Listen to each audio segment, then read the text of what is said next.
মন থেকে বলি আলহামদুলিল্লাহ। এখন আল্লাহ পাক যে আমাদেরকে এই সুযোগটা দিয়েছেন মুসলিম পরিবারে জন্মগ্রহণ করার, তার প্রিয় হাবিব মুহাম্মদ সাল্লাল্লাহু আলাইহি ওয়াসাল্লামের উম্মত হওয়ার, কোরআন চোখে দেখার, নবীর সুন্নাহগুলা জানার, উলামায়ে কেরাম অ্যাভেলেবল পাওয়া যায়, মসজিদ ধার কাছেই, নামাজ পড়ার কোনো বাধা নাই, সুন্নতি জিন্দেগি যেমন করার কোনো বাধা নাই, চাইলেই হালাল খেতে পারি, 3 বেলা খেতে পারি, কাপড়ে পরনে কাপড় আছে, স্ত্রী সন্তান আছে, বাবা মা আছে, শ্বাস নিতে পারি, সুস্থ আছি। এই নিয়ামতগুলোর কি শুকরিয়া আদায় করতে পারবো আদৌ?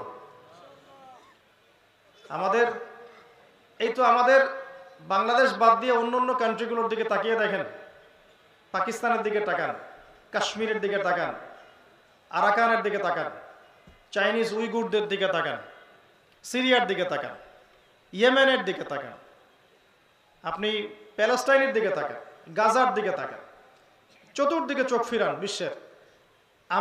আমরা যে নিয়ামতের মধ্যে আছি এখন পর্যন্ত, আল্লাহ রাব্বুল আলামিন আমাদেরকে এখন পর্যন্ত যে সুখ স্বাচ্ছন্দ্য সমৃদ্ধির মধ্যে রেখেছে, এই নিয়ামতগুলোর শুকরিয়া কি আমরা আদৌ আদায় করতে পারবো? মুসলিম উম্মার ইস্যুগুলো নিয়ে আপনারা অনেক সময় ফেসবুক, ইউটিউবে অনেক কথাবার্তা দেখেন পক্ষে বিপক্ষে। এই সমস্ত কথাবার্তার মূল গোড়া একটা সমস্যা কি জানেন? সমস্যাটা হচ্ছে আপনার নিজের গায়ে ব্যথা করছে, আমি তো সেই ব্যথা বুঝতে পারবো না। আপনার জ্বর আসছে মনে করেন, আপনি আমাকে বললেন যে ভাই আমার জ্বর আসছে, আমি জানলাম যে হ্যাঁ আপনার জ্বর আসছে, আমি আপনার জ্বরের তীব্রতা অনুভব করতে পারছি না। আমরা জানছি যে আমাদের ভাইদেরকে মারা হচ্ছে, আমরা জানছি বাচ্চাদেরকে বোম্বিং করা হচ্ছে, আমরা জানছি ছোট বাচ্চা 3 বছরের বাচ্চার মগজ দিয়ে গলগল করে রক্ত বের হচ্ছে, আমরা জানছি যে বাবা মা বাচ্চার লাশ খুঁজে পাচ্ছে না, হাত আর পা খুঁজে পাচ্ছে, বডি খুঁজে পাচ্ছে না। আমরা জানছি যে বিগত 70 বছর 75 বছরে লক্ষ লক্ষ প্যালেস্টাইনিদেরকে হত্যা করা হয়েছে, বর্গমিটার জায়গা দখল করে উচ্ছেদ করা হয়েছে, খাবার অবরোধ করা হয়েছে, পানি বন্ধ করে দেওয়া হয়েছে, চতুর্দিক থেকে ঘিরে ফেলা হয়েছে, প্রতিনিয়ত মিসাইল মারা হচ্ছে, বোমদেরকে উঠিয়ে নেওয়া হচ্ছে, গণধর্ষণ করা হচ্ছে। আমরা জানি আমাদের ভাইদেরকে কারাগারে রাখা হচ্ছে, এগুলো আমরা জানি। শুধু কোনোদিনও আমরা এটার ব্যথা উপলব্ধি করতে পারবো না যতক্ষণ না আমাদের সাথে এটা হচ্ছে। কোনোদিনও এই ব্যথা আমরা বাঙালি জাতি উপলব্ধি করতে পারবো না যতক্ষণ না আমাদের সাথে এটা হচ্ছে। 1971-এ আমাদের সাথে যা হয়েছিল এটা সারা বিশ্ব যেমন উপলব্ধি করতে পারে না, ওই সময় আমাদের বাপদাদা যারা বেঁচে ছিল তারা উপলব্ধি করতে পেরেছে কি হয়েছে।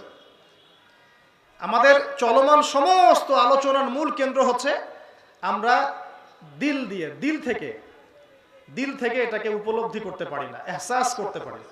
এহসাস উপলব্ধি করা, এটা করতে পারি না। আলোচনা করি, টকশো করি, লাইভে এসে কথা বলি, লিখি, বলি, মনে হচ্ছে অনেক কিছু করে ফেলছি, আদতে আমি উপলব্ধিই করতে পারি নাই কি হচ্ছে আসলে। আপনার নিজের বাচ্চা কি কখনো মারা গেছে? আপনি কি আপনার বাচ্চাকে কোলে নিয়ে কখনো দাফন করেছেন?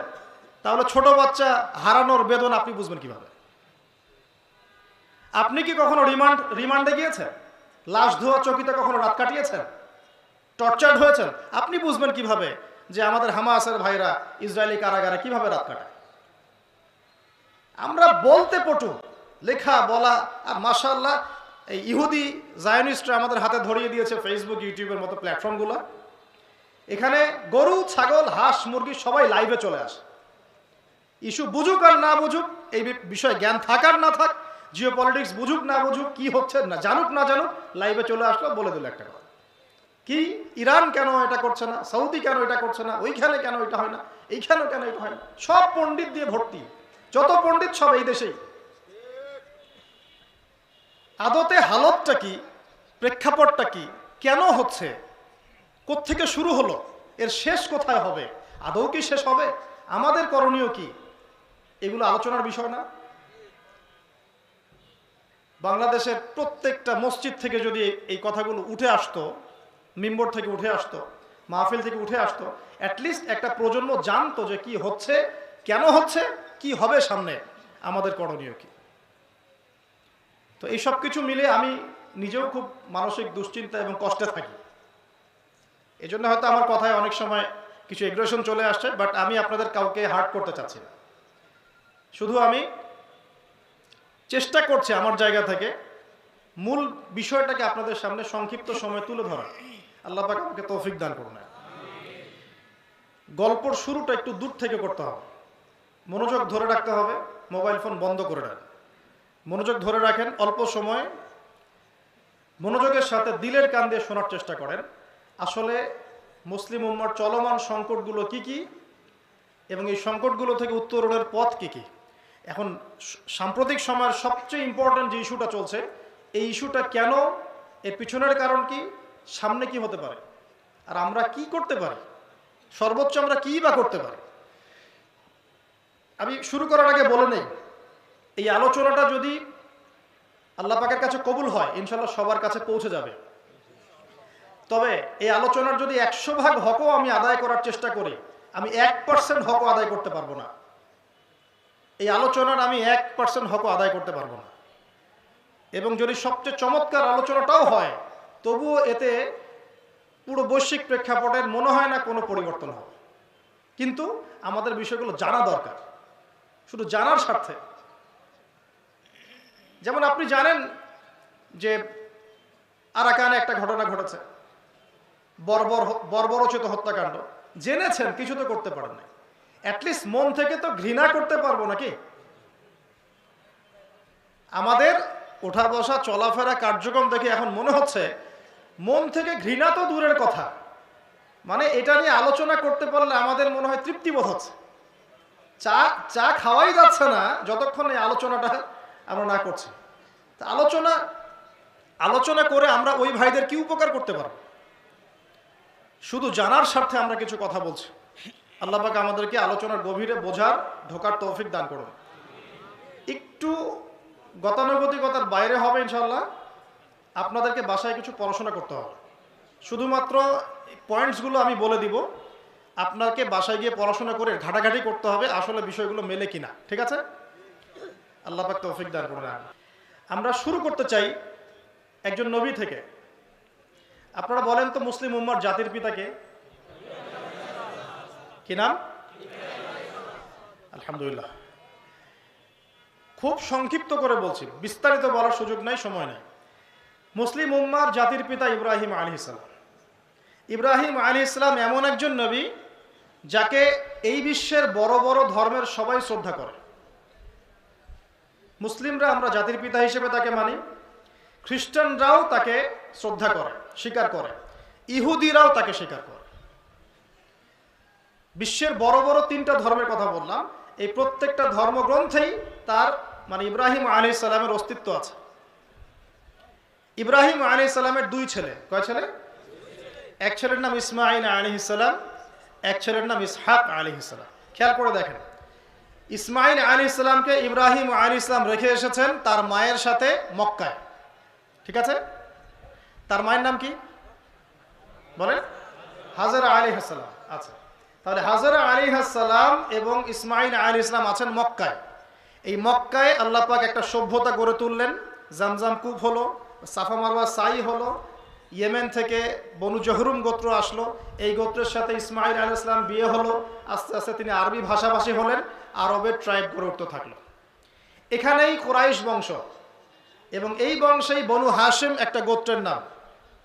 এই বনু হাশিম গোত্রেই জন্মগ্রহণ করেছেন সৈয়দুল মুরসালিন খাতামুল আম্বিয়িন মুহাম্মদুর মুস্তাফা মুহাম্মদ রাসূলুল্লাহ সাল্লাল্লাহু আলাইহি ওয়াসাল্লাম। তার মানে ইসমাঈল আলাইহিস সালামের বংশে শেষ নবী মুহাম্মদ সাল্লাল্লাহু আলাইহি ওয়াসাল্লামের জন্ম।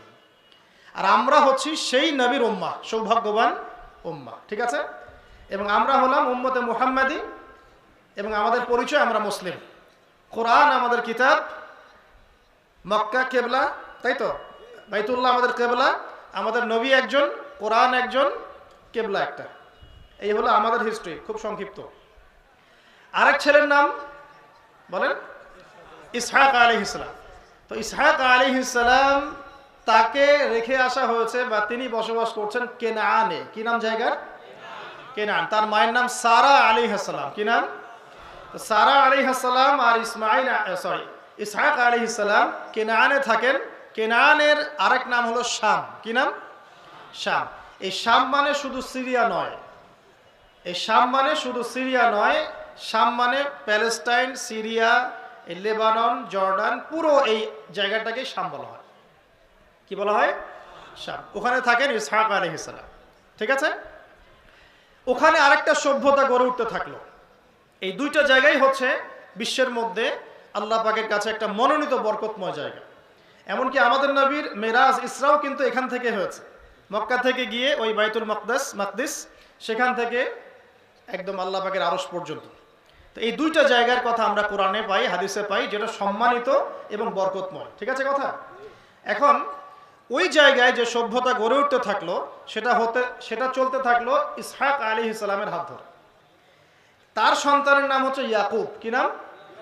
ইয়াকুব আলাইহিস সালাম। এবং ইয়াকুব আলাইহিস সালামের অনেকগুলো সন্তান। আর ইয়াকুব আলাইহিস সালামের আরেক নাম হচ্ছে ইসরাইল। কি নাম? আপনারা বনু ইসরাইল শব্দ শুনেছেন? এই ইয়াকুব আলাইহিস সালামের আরেকটা নাম হলো ইসরাইল, এবং তার সন্তানদেরকে বলা হয় বনু ইসরাইল। পরিষ্কার? আচ্ছা, তার সন্তান অনেক। এই মধ্যে এক সন্তানের নাম হচ্ছে ইউসুফ। নাম শুনেছেন? এই বনু ইসরাইলের মধ্যেই 1,24,000 নবী রাসূলের মধ্যে বেশিরভাগ নবী এসেছেন। হাদিসে যে এসেছে 1,24,000, অন্য একটা হাদিসে আসছে প্রায় 2,24,000। আল্লাহ সংখ্যাটা ভালো জানেন। যত নবী রাসূল পৃথিবীতে এসেছেন তার বেশিরভাগ এসেছেন এই গোত্র থেকে, মানে বনু ইসরাইল গোত্র থেকে, ইয়াকুব আলাইহিস সালামের বংশধর থেকে। এর মধ্যেই আছেন ইউসুফ আলাইহিস সালাম, ইউনুস আলাইহিস সালাম, দাউদ আলাইহিস সালাম, সুলাইমান আলাইহিস সালাম, নবী মূসা আলাইহিস সালাম, ঈসা ইবনে মারইয়াম। আর এইদিকে ইসমাঈল আলাইহিস সালামের বংশকে বলেন মুহাম্মদ রাসূলুল্লাহ। হিংসার কারণ এইটা, সর্বশেষ নবী কেন আমাদের গোত্রে না এসে ওই গোত্রে আসলো। কথা বুঝতে পারছেন? এই যে বনু ইসরাইলদের পুরো ট্রাইব, এর মধ্যে উল্লেখযোগ্য একজন নবীর নাম হচ্ছে দাউদ আলাইহিস সালাম। একটু ভালো করে বোঝেন জায়গাটা। কি নাম বললাম? দাউদ আলাইহিস সালাম তখন ছোট, বয়স হবে 13 থেকে 15 বছর। তখন আল্লাহ রাব্বুল আলামিন নবী মূসা আলাইহিস সালাম এর পরবর্তী একজন নবীর যুগ চলছে। নবী মূসা আলাইহিস সালামের যুগ তো আপনারা জানেন, ফেরাউনের সাথে কনফ্লিক্ট হলো, ফেরাউন দল বলে ডুবে মরল, নবী মূসা আলাইহিস সালাম বিজয়ী হলেন। এটা তো আপনারা জানেন, ওই হিস্ট্রিতে আমি যাচ্ছি না, ওটা আলাদা হিস্ট্রি। এখন মূসা আলাইহিস সালামের সময় একটা আদেশ আল্লাহ করেছিলেন, তোমরা এই জেরুজালেম, যেটার কথা চলছে এখন, গাজা, জেরুজালেম, বাইতুল মুকাদ্দাস, এই জায়গায় তোমরা জিহাদ করো। এই হুকুমটা আল্লাহ পাক দিয়েছিলেন মূসা আলাইহিস সালামের কওমকে। কিন্তু মূসা আলাইহিস সালামের কওম এখানে যেতে চাচ্ছিল না। কেন যেতে চাচ্ছে না? কারণ ওই সময়ে ওই বাইতুল মুকাদ্দাস বা জেরুজালেমে বসবাস করত আমালেকা নামে একটা সম্প্রদায়। কি নাম? তারা খুব শক্তিশালী ছিল, অনেক শক্তিশালী, এত শক্তিশালী যে ওই সময় তাদের মতো শক্তিশালী কোনো কম ছিল না। ঠিক এখনকার রাশিয়া, ন্যাটো, এদের মতো আর কি, মনে করে কেউ লাগতেই চায় না ভয়ে। তো মূসা আলাইহিস সালামকে আল্লাহ পাক বলেছেন, তুমি তোমার কওমকে নিয়ে ওখানে জিহাদ করো, ওই জায়গাটা তাহলে তোমাদেরকে দিব। তোমরা যদি সৎ হও, আমার হুকুম মেনে চলো, আল্লাহর রাস্তায় জিহাদ করো, তোমরা আমালেকা সম্প্রদায়ের উপর বিজয় লাভ করবা। তখন মূসা আলাইহিস সালামের কওম, এই বনু ইসরাইলরা কি বলেছিল জানেন? তারা বলেছিল, ইযহাব আনতা ওয়া রাব্বুকা ফাকাতিলা ওয়া ইন্না হাহুনা কাঈদুন। হে মূসা, তুমি আর তোমার রব গিয়ে যুদ্ধ করো, আমরা এখানে বসে থাকলাম। কথা বুঝতে পারেন? এটা কোন কওম, যে কওমের সামনে ফেরাউন ডুবে মরার পরেও 40 দিনের ব্যবধানে তারা বাছুর পূজা শুরু করেছে। আল্লাহ পাকের একটার পর একটা নিদর্শন চোখ দিয়ে দেখেছে, কিন্তু ঈমান আনে নাই। মনে নেই আপনাদের? আল্লাহ নবী সাল্লাল্লাহু আলাইহি ওয়াসাল্লাম একদিন গনিমত বন্টন করছিলেন, এক লোক এসে বলেছিল, ইয়া মুহাম্মদ সাল্লাল্লাহু আলাইহি ওয়াসাল্লাম, ইদিল, তুমি ইনসাফ করো, ইনসাফ করছেন না আপনি, নাউযুবিল্লাহ। এতে আল্লাহ নবী সাল্লাল্লাহু আলাইহি ওয়াসাল্লামের চেহারাটা লাল হয়ে গেছে, রাগ হয়ে গেছেন তিনি, যে আমি যদি ইনসাফ না করি কে ইনসাফ করবে? তখন সাহাবীরা একজন বলেছিলেন, সম্ভবত তার নাম খালিদ বিন ওয়ালিদ রাদিয়াল্লাহু আনহু, ইয়া রাসূলুল্লাহ, আমাকে অনুমতি দেন, আমি একে হত্যা করি, আপনাকে কষ্ট দিয়েছে। তখন নবী সাল্লাল্লাহু আলাইহি ওয়াসাল্লাম বলছেন, আমাদের নবী বলছেন, আমাকে যে কষ্ট দেয়া হয়েছে বা দেয়া হচ্ছে, এর চেয়ে নবী মুসাকে যে কষ্ট দেওয়া হয়েছিল তা অনেক বেশি ছিল। মানে মুসা আলাইহিস সালামকে তার কওম এত কষ্ট দিয়েছে যেটা স্মরণ করে আমাদের নবী সান্ত্বনা নিচ্ছেন। তাহলে বনু ইসরাইল মুসা আলাইহিস সালামকে কত যন্ত্রণা দিয়েছে আপনারা বুঝে নেন। সূরাগুলো পড়েন, সূরা বাকারা, আল ইমরান পড়তে থাকেন, পেয়ে যাবেন, বিস্তারিত বলার সময় নেই। এখন যুদ্ধ করতে আল্লাহ পাক বলেছেন, তারা বলছে আমি যাব না, আমরা যাব না, তুমি আর তোমার রব গিয়ে যুদ্ধ করো, আমরা থাকলাম। তো ওই যুদ্ধটা ওই সময় আর হয় নাই। এই জিহাদ না করার কারণে ওই বনু ইসরাইলকে আল্লাহ পাক 40 বছর তিহ উপত্যকায় এরকম করে ঘোরার শাস্তি দিয়েছেন। সকালবেলা উঠে হাঁটা শুরু করত, ঘুরে বিকালে আবার ওই জায়গায় এসে দাঁড়াত। 40 বছর। সূরা বাকারা পড়ে দেখেন। তাদেরকে মান্না সালোয়া দেওয়া হয়েছে, তারপরে অস্বীকার করেছে। তাদের মধ্যে 70 জন বড় বড় নেতাকে জীবিত থেকে মৃত্যু দেওয়া হয়েছে, মৃত্যুর পর আবার জীবিত করা হয়েছে, তবুও তারা অস্বীকার করেছে। শেষমেশ বলেছে লান নুমিনা লাকা, আমরা মুসা তোমাকে বিশ্বাস করি না, হাত্তা নারাল্লাহ জাহরা, যতক্ষণ না আমরা আল্লাহকে সচক্ষে দেখছি। নাউজুবিল্লাহ। তো এই কম সম্পর্কে বলার আর অপেক্ষা আর আছে? ওটা হিস্ট্রিতে গেলাম না, আপনারা পড়ে নিয়েন। তো যুদ্ধটা করতে পারলো না, জিহাদ বন্ধ হয়ে গেল, শাস্তি ভোগ করতে থাকলো। তারপরে আরেকজন নবী আল্লাহ পাঠালেন। সেই নবীর নাম হচ্ছে ইউশা বিন নুন। কি নাম? ইনি সেই ব্যক্তি যার কথা সূরা কাহাফে আছে। সূরা কাহাফে একজন যুবকের কথা আছে, যেই যুবক মুসা আলাইহিস সালামের সফর সঙ্গী হয়েছিলেন খিদর আলাইহিস সালামের সাক্ষাতে। আপনাদের মনে আছে?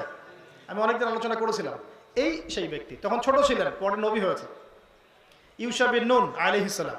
এবার তার আন্ডারে বনু ইসরাইলরা বলছে যে আমাদের জন্য একজন সেনাপতি নিযুক্ত করুন, যার আন্ডারে আমরা যুদ্ধ করব, সে আমালিকা সম্প্রদায়কে পরাজিত করে বাইতুল মুকাদ্দাস আমরা জয় করব। এবার এরাই বলছে আবার বনু ইসরাইল।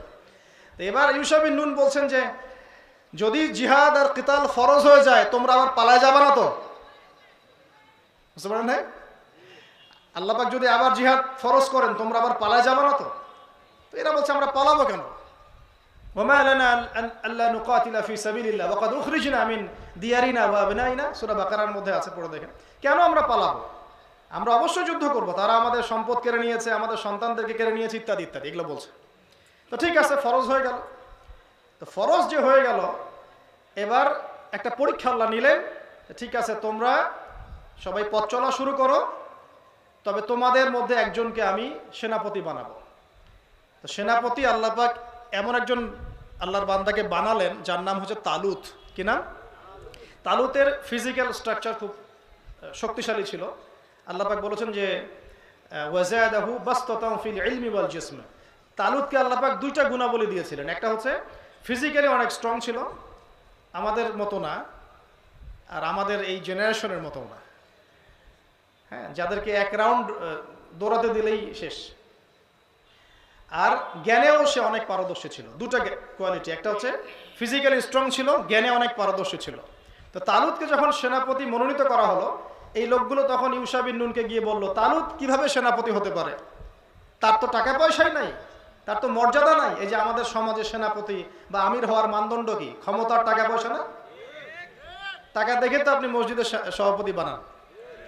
সুদ খাকার, ঘুষ খাকার, যাই খায় খাক, টাকা পাবো কিনা, মালদার। তো ওরাও একই কথা বলেছিল বনু ইসরাইল, ও তালুত কিভাবে সেনাপতি হতে পারে? তার তো বংশ উঁচু না, তার তো টাকা পয়সাও নাই, এবং তার তো মর্যাদাও নাই, স্ট্যাটাস নাই। তো আল্লাহ পাক তাকে মনোনীত করেছেন। আল্লাহ পাক বললেন আমি তাকে দুটো গুণ দিয়েছি, শারীরিক শক্তি এবং জ্ঞান। এবার তালুত তার বাহিনী নিয়ে চলতে লাগলো। এই যে বাইতুল মুকাদ্দাস এখন যেটা দেখছেন এদিকে, আজকে কিন্তু হিস্ট্রি বলা আমার উদ্দেশ্য না, আমি খুব শর্ট করে গুছিয়ে নিয়ে এসে এখনকার প্রেক্ষাপটটা ডিল করবো ইনশাল্লাহ। আপনাকে জানাচ্ছি যে ওই জায়গা নিয়ে এত কেন কলিউশন শতাব্দীর পর শতাব্দী চলছে, কেন, কারণটা কি? এবার তালুত তার বাহিনী নিয়ে যেতে যেতে একটা নদী, সামনে নদী, তালুত বলছে আল্লাহ পাক এবার তোমাদেরকে পরীক্ষা করবেন। এই নদী পার হওয়ার সময় তোমরা পানি খেতে পারবে না, শুধুমাত্র এক চুমুক, হাতে এক অঞ্জলি পানি খেতে পারবে, এর বেশি না। ফামান শারিবা ফালাইসা মিন্নি, এখান থেকে যে ব্যক্তি পানি পান করবে সে আমার অন্তর্ভুক্ত হবে না, যে পানি পান করবে না সে আমার সাথে থাকবে। ইতিহাসে এসেছে, তাফসিরে এসেছে মাত্র 313 জন পানি পান করে নাই। সুবহানাল্লাহ, এই 313 শব্দটা কি আপনার আগে সংখ্যাটা আগে জানেন? কোথায় 313? বদরে। আবারও সামনে 313 জন একজন নেতার হাতে বায়াত নিবে অচিরেই ইনশাআল্লাহ। সেই 313 জন বায়াত নিবে এই হাজারে আসওয়াদ, মানে কাবা ঘরের হাজারে আসওয়াদ এবং মাকাম ইব্রাহিম এর মাঝখানে ইমামুল মাহদির হাতে ইনশাআল্লাহ। তখনও 313 জন। জানি না এই সংখ্যাটার সাথে আসলে আল্লাহ পাকের কি একটা সম্পর্ক তো একটা আছে। এই সংখ্যাটার সাথে নিশ্চয়ই কোনো না কোনো গভীর কোনো একটা ব্যাপার আছে, হয়তো আমরা জানি না। তো এখন 313 জন পানি পান করেনি, তারা যুদ্ধে চলে গেল। যুদ্ধে গিয়ে দেখছে বিশাল বাহিনী আমালেকা সম্প্রদায়ের। ঠিক এখন যেমন প্যালেস্টাইনের এই যে হামাসের কাছে মনে হচ্ছে আরে বাপ রে বাপ বিশাল ইসরায়েলের বাহিনী, আমরা তো গুটি কয়েক মানুষ। ঠিক ওই জিনিসটাই রিপিট হচ্ছে। ইতিহাস সব সময় ঘুরতে থাকে। ওই সময় বানু ইসরায়েল যে জায়গায় ছিল, আজকে এই ইসরায়েল সে জায়গায় গেছে। আর ওই সময় যে তালুতের বাহিনীর যে অবস্থা ছিল, আজকে হামাস ওই জায়গায় আছে। অল্প কিছু মানুষ, ওদের বিশাল বাহিনী। এখন একই অবস্থা, তালুতের বাহিনী তো অল্প 313 জন, আমালেকার বিশাল সম্প্রদায়। এখন একজন বলছে যে আমরা কিভাবে এখন এদের সাথে পারবো, আমাদের পক্ষে তো সম্ভব না। কিন্তু যাদের মধ্যে ঈমান ছিল, আল্লাহর প্রতি বিশ্বাস ছিল, তারা বলছিল যে কাম মিন ফিআতিন কলিলা গালাবাত ফিআতান কাসীরাতান বিইذনিল্লাহ। তোমরা কি জানো না কত ছোট ছোট দল ছিল এই পৃথিবীতে, যারা বড় বড় দলের উপর বিজয় লাভ করেছিল আল্লাহর হুকুমে। সুবহানাল্লাহ। এটা কারা বলল? ওই 313 জন। এই 313 জনের মধ্যে একজন হচ্ছে দাউদ আলাইহিস সালাম, যার কথা আপনাকে বলছিলাম। দাউদ তখন নবী হন নাই, ছোট 13-15 বছর বয়স। সামনে এগিয়ে গেলেন তিনি, দ্বন্দ্বযুদ্ধ হবে, সামনে এগিয়ে গেলেন। ঠিক আমাদের ওইরকম ভাইদের মতো, যাদের পা নাই, হাত নাই, একটা হাত বাকি আছে, হুইল চেয়ারে গিয়ে যুদ্ধ করছে। দেখেন না, দাউদ 13, 14, 15 বছর সামনে এগিয়ে গেলেন। ওই দিক থেকে আসলো একজন, তার নাম জালুত। কি নাম? জালুত। তালুত আর জালুত এমন গন্ডগোল করেন না। তালুত হচ্ছে মুসলিম বাহিনীর সেনাপতি, আর জালুত হচ্ছে ওই আমালেকা বাহিনীর সেনাপতি। বিশাল দেহি। বলা হয় জালুত একাই 20 জনের সাথে লড়াই করতে পারত। এবার দাউদ আলাইহিস সালাম আল্লাহর হুকুমে খালি একটা কাজ করলেন। তার কাছে একটা গুলতি ছিল, বাটুল চিনেন আপনারা? বাটুল, আচ্ছা, তীর ধনুকও না, কিন্তু একটা গুলতি। এই গুলতিটাকে তিনি নিক্ষেপে অনেক পারদর্শী ছিলেন। এবং জালুতের গায়ে বর্ম পরা ছিল, শুধুমাত্র চোখ দুটা খোলা ছিল। খেয়াল করে দেখবেন ওদের গেট আপগুলো দেখবেন, আর মুসলিম বাহিনীর গেট আপ দেখবেন। ওরা দুনিয়ার সবকিছু পরে মাঠে আসে, আর মুসলিম বাহিনী খোলা হাতে মাঠে আসে। খেয়াল করে দেখেন নাই? বদর যুদ্ধে একই অবস্থা, ওরা বিশাল ঢাল তলোয়ার নিয়ে মাঠে আসছে, আর মুসলিম বেচারা দেখবেন ওই জুব্বা পরা, আলখাল্লা পরা, 2টা মাত্র ঘোড়া, উট একটাও নাই। 2টা মাত্র ঘোড়া একটা যুদ্ধের মাঠে, উট একটাও নাই। আর সেই ছুরি, চাকু, তরোয়াল যা ছিল এটা নিয়ে আসছে। আল্লাহ পাক আসমান থেকে ফেরেশতা পাঠাইছেন। সুবহানাল্লাহ। তো এখন ওই জালুতের এই গেটআপ, কিন্তু দাউদ আলাইহিস সালাম এই গুলতিতে নিক্ষেপে এত পারদর্শী ছিলেন যে তার নিক্ষিপ্ত একটা গুলতি এই জালুতের এক চোখে গিয়ে লাগে। এতেই আল্লাহু আকবার, তার ইন্তেকাল হয়, মারা গেছে, জাহান্নামে চলে গেছে। আর এটা দেখে অন্যরা যে ভয়ে কাঁপাকাঁপি শুরু করলো, বাস ওই বদর যুদ্ধের মতো অবস্থা। 3 জন বদর যুদ্ধের সামনে আসছে, ওই দিক থেকে 3 জন, এদিক থেকে 3 জন। আপনারা হিস্ট্রি তো জানেন। এই যে উতবা, রাবিয়া, আরেকজন শাইবা, এদিক থেকে আসছেন আলী ইবনে আবি তালেব, হামজা রাদিয়াল্লাহু আনহু, উবাইদুল্লাহ বিন হারিস। এই নামটা একটু চেক করে নেবেন, ভুল হতে পারে আমার। তো যাই হোক, 3 জন সামনে। যখন এই কাফের 3 জনকে মেরে ফেলা হয়, এই আবু জেহেলের পুরো বাহিনী ভয়ে থরথর করে কাঁপতে থাকে। তো এই যুদ্ধে একই অবস্থা হচ্ছে। এখন আমালেকা সম্প্রদায় ভয়ে থরথর করে কাঁপতে থাকলো। আল্লাহ পাকের হুকুমে এই 313 জন মিলেই বাইতুল মুকাদ্দাস বিজয় করলো, আলহামদুলিল্লাহ। এই যে বাইতুল মুকাদ্দাসে ঢুকলো এবার কারা? বানু ইসরাইল। আমি বারবার বলছি, এরা কিন্তু বানু ইসরাইল। আমি ইহুদি শব্দটা এখনো ইউজ করি নাই। ইহুদি আর বানু ইসরাইল এক নয়। আর এখন যারা এটা দখল করে আছে, এরা বানু ইসরাইল নয়, এরা হচ্ছে ইউরোপিয়ান জিউস। ইউরোপিয়ান জিউস, সাদা চামড়ার ইউরোপিয়ান জিউস। আর বানু ইসরাইলের নাম কখন ইহুদি হলো? যখন বানু ইসরাইল মুহাম্মদ সাল্লাল্লাহু আলাইহি ওয়াসাল্লাম এবং ঈসা আলাইহিস সালামকে অস্বীকার করলো, তখন তাদের নাম আর বানু ইসরাইল থাকে নাই, ইহুদি হয়ে গেছে। ইন্নাল্লাযীনা হাদু বলা হয়েছে, ইন জাআমতুম আন্নাকুম আউলিয়াউ লিল্লাহি মিন দুনিন নাস। হাদু ইয়াহুদ এই শব্দটা প্রয়োগ করা হয়েছে কখন? যখন তারা ঈসা আলাইহিস সালামকে অস্বীকার করেছে এবং নবী মুহাম্মদ সাল্লাল্লাহু আলাইহি ওয়াসাল্লামকে অস্বীকার করেছে। তার আগ পর্যন্ত তাদের নাম ছিল কি? বানু ইসরাইল। এই যে বানু ইসরাইল প্রথম এই ঢুকলো বাইতুল মুকাদ্দাস। শুধু ঢুকলো তা নয়, আস্তে আস্তে আস্তে আস্তে আস্তে আস্তে তারা এত শক্তিশালী হলো যে ওই জেরুজালেম থেকে তারা বিশ্ব নিয়ন্ত্রণ করা শুরু করলো। ওরা কি তখন মুসলিম ছিল না? তারা কি ভালো ছিল না খারাপ ছিল? তারা আল্লাহর রাস্তায় জিহাদ করে এই জায়গা দখল করেছে, করে সেখানে তাদের রাষ্ট্র গঠন করেছে এবং বিশ্ব নেতৃত্ব দেওয়া শুরু করেছে। কারা? ওই দাউদ আলাইহিস সালামের নেতৃত্বে বানু ইসরাইল। এবার দাউদ আলাইহিস সালামের সময়টা চলে গেল। এটা কিন্তু আজকে থেকে প্রায় অনেক বছর আগের কথা, প্রায় 2-3 হাজার বছর আগের কথা। তারপরে তার সন্তান সুলাইমান আলাইহিস সালাম, নাম তো শুনেছেন? সুলাইমান আলাইহিস সালামের সময় এটা আরো এত বেশি ডেভেলপড হলো, উন্নত হলো যে ওই যুগে সুলাইমান আলাইহিস সালামের নেতৃত্বে জেরুজালেম থেকে বিশ্বটাকে যেভাবে নিয়ন্ত্রণ করা হয়েছে আর কখনো এমন সভ্যতা গড়ে ওঠে নাই। এত শক্তি আল্লাহ পাক তাকে দিলেন, এমনকি বাতাসের উপর ক্ষমতা দিলেন, জিন জাতিকে অনুগত করে দিলেন, তাকে সিংহাসন দিলেন। মুহূর্তের মধ্যেই এক মাসের পথ পাড়ি দিয়ে ফেলে।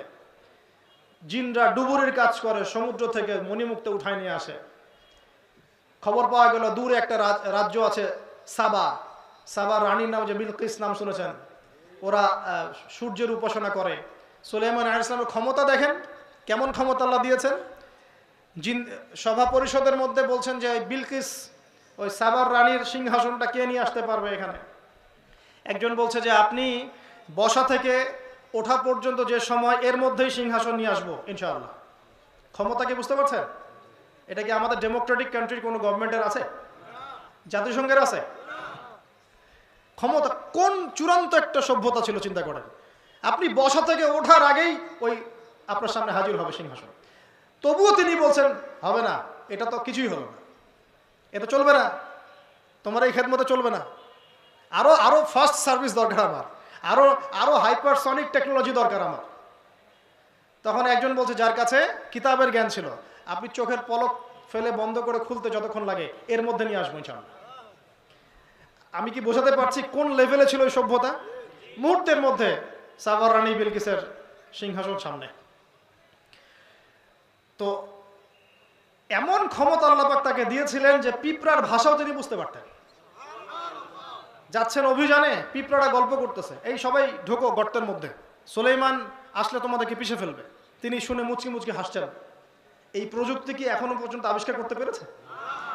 আমরা যে সায়েন্সের কথা বলি, টেকনোলজির কথা বলি, ওয়ার্ল্ড এগিয়ে যাচ্ছে, হ্যাঁ, আমরা একদম চূড়ান্ত উন্নতির দিকে আছি, মঙ্গলে যান পাঠাচ্ছি, চাঁদে যান পাঠাচ্ছি, এই পর্যন্ত আপনি আসতে পেরেছেন? তিনি পাখিদের ভাষা বুঝতেন, পিঁপড়ার ভাষা বুঝতেন। দাউদ আলাইহিস সালাম যখন তেলাওয়াত করতেন, এই যে মাছগুলো পর্যন্ত কাছে এসে তেলাওয়াত শুনত। মানে এক কথায় সর্বোচ্চ লেভেলের প্রযুক্তি, নেতৃত্ব, ক্ষমতা আল্লাহ পাক দিয়েছিলেন সুলাইমান আলাইহিস সালামকে। এমনকি একদিন আমাদের নবী সাল্লাল্লাহু আলাইহি ওয়াসাল্লাম একটা জিনকে বন্দী করেছিলেন। নামাজে খুব ডিস্টার্ব করছিল, আর জিন কিন্তু নামাজে খুব ডিস্টার্ব করে। আর জিন কখনো কখনো মানুষের রূপেও কাজ করে। হ্যাঁ, যাই হোক, এখন আল্লাহ নবী তাকে বন্দী করে খুঁটির সাথে বেঁধে রাখতে ধরছিলেন। তো পরেই চিন্তা করলেন সুলাইমান আলাইহিস সালামের কথা। সাহাবীদেরকে সকালবেলা বলছেন, রাত্রে একটা জিন আমাকে ডিস্টার্ব করছিল, তা আমি ভাবলাম তাকে বেঁধে রাখি, তোমরা দেখতে পারতে, কিন্তু আমার ভাই সুলাইমানের কথা আমার মনে পড়লো, তারপর আমি তাকে ছেড়ে দিলাম। কারণ সুলাইমান আলাইহিস সালাম দোয়া করেছিলেন, আল্লাহ আমাকে রব্বি হাবিলি মুলকান, আমাকে এমন একটা রাজত্ব দান করেন, আমাকে এমন একটা রাজত্ব দান করেন, ক্ষমতা, রাজত্ব দান করেন, রব্বি হাবিলি মুলকান লা ইয়ামবাগি লি আহাদ, যেটা আপনি এরপরে আর কাউকে দান করবেন না, এরপরে আপনি কাউকে দান করবেন না, এমন একটা রাজত্ব আমাকে দান করেন। তো আল্লাহ পাক তাকে সেটা দিয়েছেন। এখন সুলাইমান আলাইহিস সালাম এই বাইতুল মুকাদ্দাস বা জেরুজালেম, এই জায়গায় এই যে মসজিদ আল আকসা দেখছেন, এটাকে আবার নতুন করে পুনর্নির্মাণ করেছিলেন এবং তিনি হাইকেলে সুলাইমানি নির্মাণ করেছিলেন। যে হাইকেলে সুলাইমানি আর মসজিদ আকসা এক নয়। যে ছবিটা আপনাদেরকে গুগলে দেখানো হয় হলুদ বর্ণের, এটা মসজিদুল আকসা নয়, এটা হচ্ছে হাইকেলে সুলাইমানির পরের ভার্সন, এটা এটা এটা মসজিদে আকসা নয়। ওই মসজিদুল আকসা যেখানে আছে সেখানে তারা তৃতীয় হাইকেলে সোলাইমানি বা থার্ড টেম্পল নির্মাণ করতে চায়। এই কারণে ওদের উদ্দেশ্য ওইটা দখল করা নয়, বরং ওটাকে ভেঙে ফেলা। এই জিউসদের উদ্দেশ্য এই মসজিদুল আকসাটাকে দখল করে রাখা নয়, এদের উদ্দেশ্যটা হচ্ছে এটাকে ভেঙে ওই জায়গাটাতে হাইকেলে সোলাইমানি নির্মাণ করা, তৃতীয় হাইকেলে সোলাইমানি নির্মাণ করা। এগুলো তথ্য সব জায়গায় পাবেন না, ভালো করে বোঝার চেষ্টা করুন। ওদের উদ্দেশ্য ওই জায়গাটাতে আকসাকে দখল করে রাখা নয়, ওটাকে ভেঙে সরিয়ে দিয়ে ওখানে একটা থার্ড টেম্পল নির্মাণ করা, যেটা সুলাইমান আলাইহিস সালামের সময় অসমাপ্ত কাজ ছিল, সেটা তারা করতে চায়। কথা কি বুঝতে পারছেন? তো সুলাইমান আলাইহিস সালামের সময় এভাবেই চলতে লাগলো। মাশাআল্লাহ। তখন কি তারা মুসলিম ছিল না? তখন কি তারা ভালো ছিল না খারাপ ছিল? ভালো ছিল। আল্লাহ পাক তাদেরকে একটা ওয়াদা করেছিলেন, তোমরা যদি সৎ থাকো, ভালো থাকো, ফাসাদ সৃষ্টি না করো, তোমরা এখানে থাকবে। আর যদি তোমরা এখানে ফাসাদ সৃষ্টি করো, অসৎ হও, আমার অবাধ্যচারণ করো, তোমাদেরকে এখান থেকে আমরা বের করে দিই। এই ছিল বনী ইসরাইলের সাথে আল্লাহ পাকের চুক্তি। তোমরা যদি ভালো হও, সৎ হও, আমাদের সাথে আল্লাহ পাক ওয়াদা করেছেন না, তোমরা যদি ভালো হও, তাওহীদে থাকো, সুন্নতে থাকো, তোমরা এই বিশ্বের ক্ষমতা পাবে। আল্লাহ পাক বলেছেন না আমাদেরকে, লা ইস্তাখলিফান্নাকুম ফিল আরদ কামা ইস্তাখলাফাল্লাযীনা মিন ক্বাবলিকুম, আল্লাহ পাক বলেছেন না আমাদেরকে। আর আমরা যদি অসৎ হই, আমরা সুন্নতের খেলাফ কাজ করি, তাওহীদের বিপরীতে কাজ করি, আমরা অপদস্থ হব না? একই স্ট্র্যাটেজি সুন্নাহ আল্লাহ পাক ওদেরকেও বলেছিলেন। ওয়াইন উদতুম উদনা, আল্লাহ পাক সূরা ইসরার মধ্যে বলেছেন। আর আল্লাহ পাক এটাও বলেছেন, লা তুফসিদুন্না ফিল আরদি মাররাতাইন, তোমরা কিন্তু দুইবার ফাসাদ করবা এই পৃথিবীতে। এই তোমরা বলতে বনী ইসরাইলরা কয়বার ফাসাদ করবে? দুইবার। এরপর এই ওয়াদা থাকলো। সুলাইমান আলাইহিস সালামের সময় চলতে লাগলো। আস্তে আস্তে আস্তে আস্তে ওদের অধঃপতনের যুগ শুরু হতে লাগলো। ওরা সুদ খাওয়া শুরু করলো, শূকরের মাংস খাওয়া শুরু করলো। সুদে সবচেয়ে পারদর্শী কারা বলেন তো? ইহুদিরা। সারা বিশ্বকে সুদ খাওয়া শিখিয়েছে এরা। পুরো বিশ্বের অর্থনৈতিক সিস্টেমটা নিয়ন্ত্রণ করে এরা। সারা বিশ্বটাকে সুদ খাওয়া শিখিয়েছে এরা। পুরো বিশ্বের ওয়ার্ল্ড ব্যাংক বলেন, IMF বলেন, যা যা আছে সব ওদের দখলে। এবং এরা সারা বিশ্বের প্রত্যেকটা সেন্ট্রাল ব্যাংকে সুদ খাওয়ায়। এবং প্রত্যেকটা দেশের সেন্ট্রাল ব্যাংক যখন সুদ খায়, অন্যান্য তার আন্ডারে যে ব্যাংকিং সিস্টেমগুলো আছে এরাও সুদ খেতে থাকে। এমনকি মদিনায় যখন এরা ছিল, ওই যে বনু কুরাইজা, বনু কাইনুকা, বনু নাজির, ওরা তখন আওস ও খাজরাজের মধ্যে সুদের লেনদেন করত। ওদের কাজ ছিল আওস ও খাজরাজের মধ্যে যুদ্ধ বাঁধিয়ে দেওয়া, মাঝখান থেকে অস্ত্র বিক্রি করা এবং সুদ খাওয়া। তো ওই সুদ যখন তারা শুরু করলো, অন্যের সম্পদ আত্মসাৎ করা শুরু করলো, একে অপরের উপর জুলুম করা শুরু করলো, মাজলুমের উপর অত্যাচার করা শুরু করলো, মানে ওরা যখন ওদের তাওরাত এর যে প্রতিশ্রুতি এ থেকে বিচ্যুত হয়ে গেল, আল্লাহ পাক আরেকজন জালেমকে তাদের উপর চাপিয়ে দিলেন। ওই জালেম শাসকের নাম হচ্ছে নেবুজাত নিজার। নাম মনে থাকবে? নেবুজাত নিজার। এই ব্যক্তি এসে পুরা বাইতুল মুকাদ্দাস একদম, এখন ওরা যা করছে তার চাইতেও ডেঞ্জারাস অবস্থা করলো। সেখানে একদম রক্তপাত থেকে শুরু করে নারী, শিশু, আবাল, বৃদ্ধ যা ছিল সব কেটে টুকরা টুকরা করে ফেলল। এই আযাবটা আল্লাহর পক্ষ থেকে আসলো কাদের উপরে? এই বনু ইসরাইলের উপরে। কেন আসলো? কারণ তারা প্রতিশ্রুতি ভঙ্গ করল। কথা কি বুঝতে পারছেন? এটা হয়ে গেল। এবং বাকি যে ছিল তাদের ছেলেরা বা পুরুষেরা, এদেরকে ধরে বন্দি করে দাসত্বের শৃঙ্খলে আবদ্ধ করে, এখন মুসলমানদের সাথে যা করা হয় ওই রকম ওদের সাথেও হয়েছিল। ওদেরকে দাসত্বের শৃঙ্খলে আবদ্ধ করে চেইন দিয়ে, শিকল দিয়ে টেনে হিসড়ে ওই বাইতুল মুকাদ্দাস থেকে ইরাকে নিয়ে আসছিল। কোথায়? ইরাকের ব্যাবিলন শহরে। বাবেল নাম শুনেছেন? বাবেল। এখানে তারা বন্দিশালার মধ্যে থাকতে লাগলো। ওই হিটলার তাদের সাথে যা করেছিল হলোকাস্টের সময়, ঠিক ওই রকম একটা আচরণ এই নেবুজাত নেজার এদের সাথে করেছে।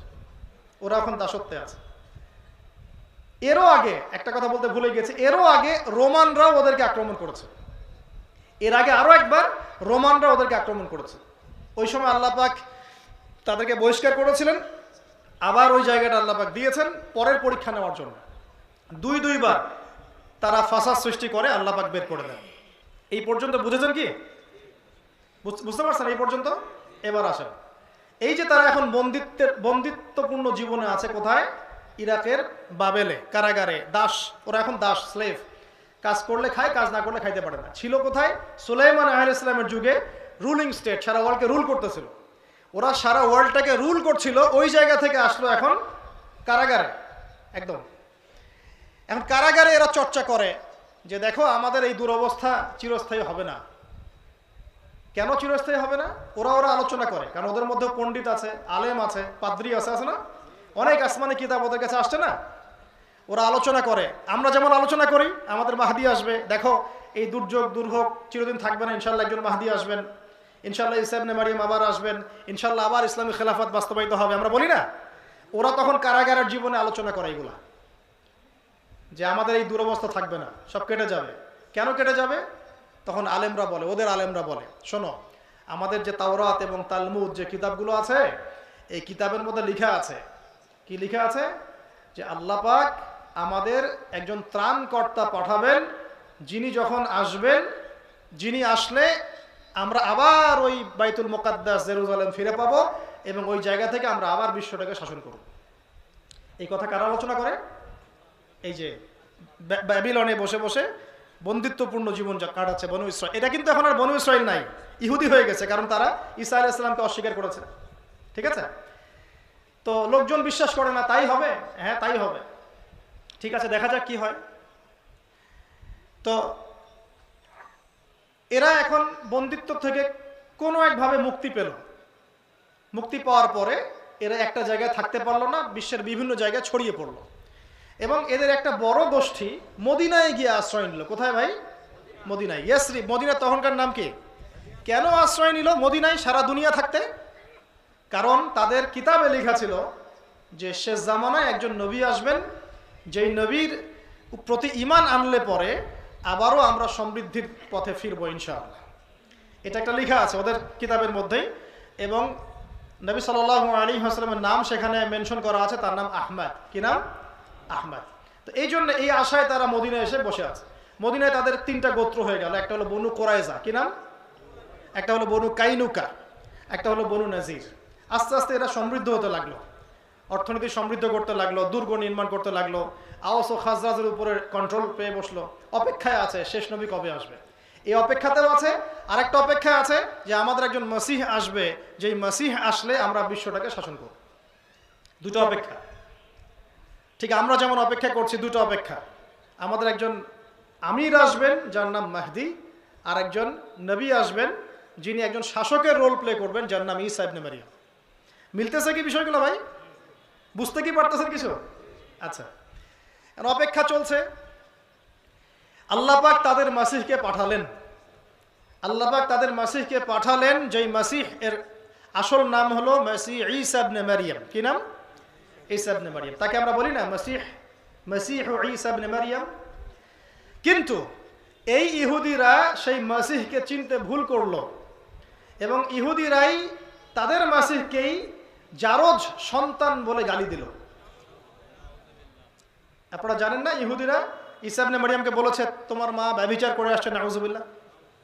মারিয়াম আলাইহিস সালাম যখন বাচ্চা নিয়ে আসলেন, তারা কি বলেছিল? সূরা মারিয়াম পড়ে দেখেন, যে এই সন্তান কোত্থেকে নিয়ে আসছো, তোমার বাবা মা তো এমন ছিল না, তুমি কি ব্যভিচার করেছো? নাউজুবিল্লাহ। তার মানে তারা তাদের মাসিহকে একজন জারজ সন্তান রূপে অস্বীকার করলো। আল্লাহ মাফ করো। ঈসা আলাইহিস সালাম তার দাওয়াতি কাজ চালাতে লাগলেন। আল্লাহ পাক নিদর্শন দিলেন, ইনজিল নাজিল করলেন এবং তিনি শৈশবে কথা বললেন। অন্ধ রোগীর চোখে হাত বোলান, চোখ ভালো হয়ে যায়। কুষ্ঠ রোগীর গায়ে হাত বোলান, রোগ ভালো হয়ে যায়। আল্লাহর হুকুমে মৃত মানুষকে বলেন যে কুম বিইজনিল্লাহ, মৃত মানুষ দাঁড়িয়ে যায়। এত নিদর্শন চোখে দেখার পরেও এই জিউসরাই তাকে বিশ্বাস করলো না। তাদের মাসিহকে তারা বিশ্বাস করলো না, বরং তাকে হত্যার চক্রান্ত করলো এবং একদিন তাকে হত্যার পরিকল্পনা পুরো পাশ করে ফেলল। ঠিক যেমন আমাদের নবীকে তারা হত্যার চেষ্টা করেছিল, মনে আছে আপনাদের? খায়বারে বিষ দেওয়ার চেষ্টা করেছিল। তারপরে আমাদের নবী একদিন বনু নাজিরের দেয়ালের মধ্যে হেলান দিয়েছিলেন, উপর থেকে বড় পাথর ফেলে আল্লাহ নবীকে হত্যা করার চেষ্টা করেছিল। এরা যেমন করে মুহাম্মদ সাল্লাল্লাহু আলাইহি ওয়াসাল্লামকে হত্যার চেষ্টা করেছিল, একইভাবে তারা ঈসা আলাইহিস সালামকেও হত্যার চেষ্টা করেছিল এবং তারা এখনো মনে করে যে আমরা তাকে হত্যা করেই ফেলেছি। তারা এটা আনন্দিত বোধ করে, উৎফুল্ল বোধ করে যে আমরা তাকে হত্যা করি। ইন্না বলে ইন্না কাতালনাল মাসিহ ইবনে মারিয়াম, আমরা মাসিহ ইবনে মারিয়ামকে হত্যা করেছি, আমরা হত্যা করেছি। তারা বলে ফখর করে, কিন্তু আল্লাহ পাক বললেন ওয়ামা কাতালুহু ওয়া মা সালাবুহু, তারা তাকে হত্যাও করে নাই, ক্রুশবিদ্ধও করে নাই, বাল রাফাআহুল্লাহু ইলাইহি, বরং আল্লাহ পাক তাকে তার কাছে উঠিয়ে নিয়েছেন। আল্লাহ পাক তাকে তার কাছে উঠিয়ে নিয়েছেন। ওয়ালাকিন শুববিহা লাহুম, কিন্তু তারা প্রতারিত হয়েছে। মানে একজনের চেহারা আল্লাহ পাক, ওই 12 জন হাওয়ারির মধ্যে একজন গাদ্দার ছিল, বুঝছেন? থাকে না মুসলিমদের ভিতরে আব্দুল্লাহ বিন উবাইয়ের মতো মানুষ। আর এগুলো তো এখন মুনাফিক ঘরে ঘরে, অনলাইন খুললেই মুনাফিক দেখা যায়। তাদের ইসরায়েলের প্রতি এত মহব্বত যে হামাসকে সন্ত্রাসী সংগঠন না বলতে পারলে ভেতরে ভালো হজম হচ্ছে না আর কি। দাড়ি টুপি নিয়ে বলতে, দাড়ি টুপি নিয়ে জুব্বা পাগড়ি পরে এগুলো কথা, লজ্জা বলি, লজ্জা লজ্জা। মানুষের লজ্জা হায়া যখন নষ্ট হয়ে যায়, মানুষ তখন এগুলা কথা বলতে পারে। একটা মানুষের লজ্জা যখন থাকে না, লজ্জা, তখন মানুষ এগুলা কথা বলতে পারে। তো ওই রকম মুনাফিক ওই সময় ছিল। ওইদিকে আমি পরে আসতেছি, এদের মুখোশটা আপনাদের সামনে খুলতে হবে। তো ওই এক গাদ্দার আল্লাহ রাব্বুল আলামিন তার চেহারাটা ঈসা ইবনে মারইয়ামের চেহারার মতো করে দিলেন, এবং ঈসা ইবনে মারইয়ামকে আল্লাহ পাক উঠিয়ে নিলেন তার কাছে, এবং এই ব্যক্তিকে শুলে চড়ানো হলো। তারা মনে করে ঈসা আলাইহিস সালামকে তারা হত্যা করেছে। কারা মনে করে? এই বুঝলেন, কারা মনে করে? ইহুদিরা মনে করে তারা ঈসা ইবনে মারইয়ামকে কি করেছে? হত্যা করেছে। আল্লাহ বলছেন না, তারা হত্যা করে নাই, বরং আল্লাহ তাকে উঠিয়ে নিয়েছেন। আর আমাদের নবী সাল্লাল্লাহু আলাইহি ওয়াসাল্লাম বলেছেন তিনি শেষ জামানায় আসবেন, এই জেরুজালেম থেকেই তিনি আবার পুরো বিশ্বে ইসলামী খেলাফত কায়েম করবেন। তিনি নবী হিসেবে আসবেন না, হাকিমুন আদেল, মানে ন্যায় বিচারক, শাসক রূপে আসবেন। শুকর তিনি মেরে ফেলবেন, ক্রুশ ভেঙে ফেলবেন, জিজিয়া উঠিয়ে দিবেন, আর অনেক ঘটনা, সেটা পরে আসছে। তো তিনি আসবেন, আমাদের নবী বলে গিয়েছেন, মানে সভ্যতার শেষটা তার হাতে হবে। তিনি যখন আসবেন তিনি বিয়ে শাদীও করবেন, তার সন্তানও হবে, এবং তার ইন্তেকালের পরে তাকে আমাদের নবীর পাশেই দাফন করা হবে। তিনি 40 বছর বিশ্ব শাসন করবেন। কত বছর? তার আশা আরো একবার বাকি আছে। কিন্তু ইহুদিরা কি মনে করে? তাকে তারা হত্যা করেছে, ব্যাস। তার মানে তারা তাদের মাসিহকে চিনতে ভুল করলো, ঠিক তো? শুধু তাই না, তারা শেষ নবী মুহাম্মদ সাল্লাল্লাহু আলাইহি ওয়াসাল্লামকেও চিনতে ভুল করলো। যেই নবী মক্কায় 13 বছর দাওয়াতি কাজ করার পরে মদিনায় হিজরত করে গেলেন, তাদেরই কেবলায় নামাজ পড়লেন 17 মাস। কত মাস? 17 মাস তাদের কেবলায় নামাজ পড়েছি না আমরা, ওই বাইতুল মুকাদ্দাসের দিকে মুখ করে। কেন? কথা পোষণ করার জন্য যে আমরা এবং তোমরা আলাদা কেউ নও। তোমরা যে মুসা আলাইহিস সালামের অনুসারী দাবি করো, আমরাও মুসা আলাইহিস সালামকে স্বীকার করি। তোমাদের কিতাবে যে নবীর প্রতিশ্রুতি দেয়া আছে, মুহাম্মদ সাল্লাল্লাহু আলাইহি ওয়াসাল্লামই সেই নবী, তোমাদের দরজা পর্যন্ত চলে আসছেন। অনেক ইহুদি কিন্তু চিনতেও পেরেছিল, কিন্তু বেশিরভাগ স্বীকার করলো না। কেন করলো না? ওই যে বললাম, হিংসা। কেন তিনি ইসমাইলের বংশে আসলেন, আমাদের বংশে কেন না? কেবলা পরিবর্তন করে দেওয়া হলো। কেবলা পরিবর্তন মানে কি জানেন? মানে ওদের সাথে আমাদের বিচ্ছিন্নতা ঘোষণা করা হলো, যে আমরা আর তোমাদের সাথে চলি না, তোমাদের জাতি এক, আমাদের জাতি আর এক। কেবলা পরিবর্তন হয়ে গেল 17 মাস পরে, ওদের সময়ও শেষ হয়ে গেল।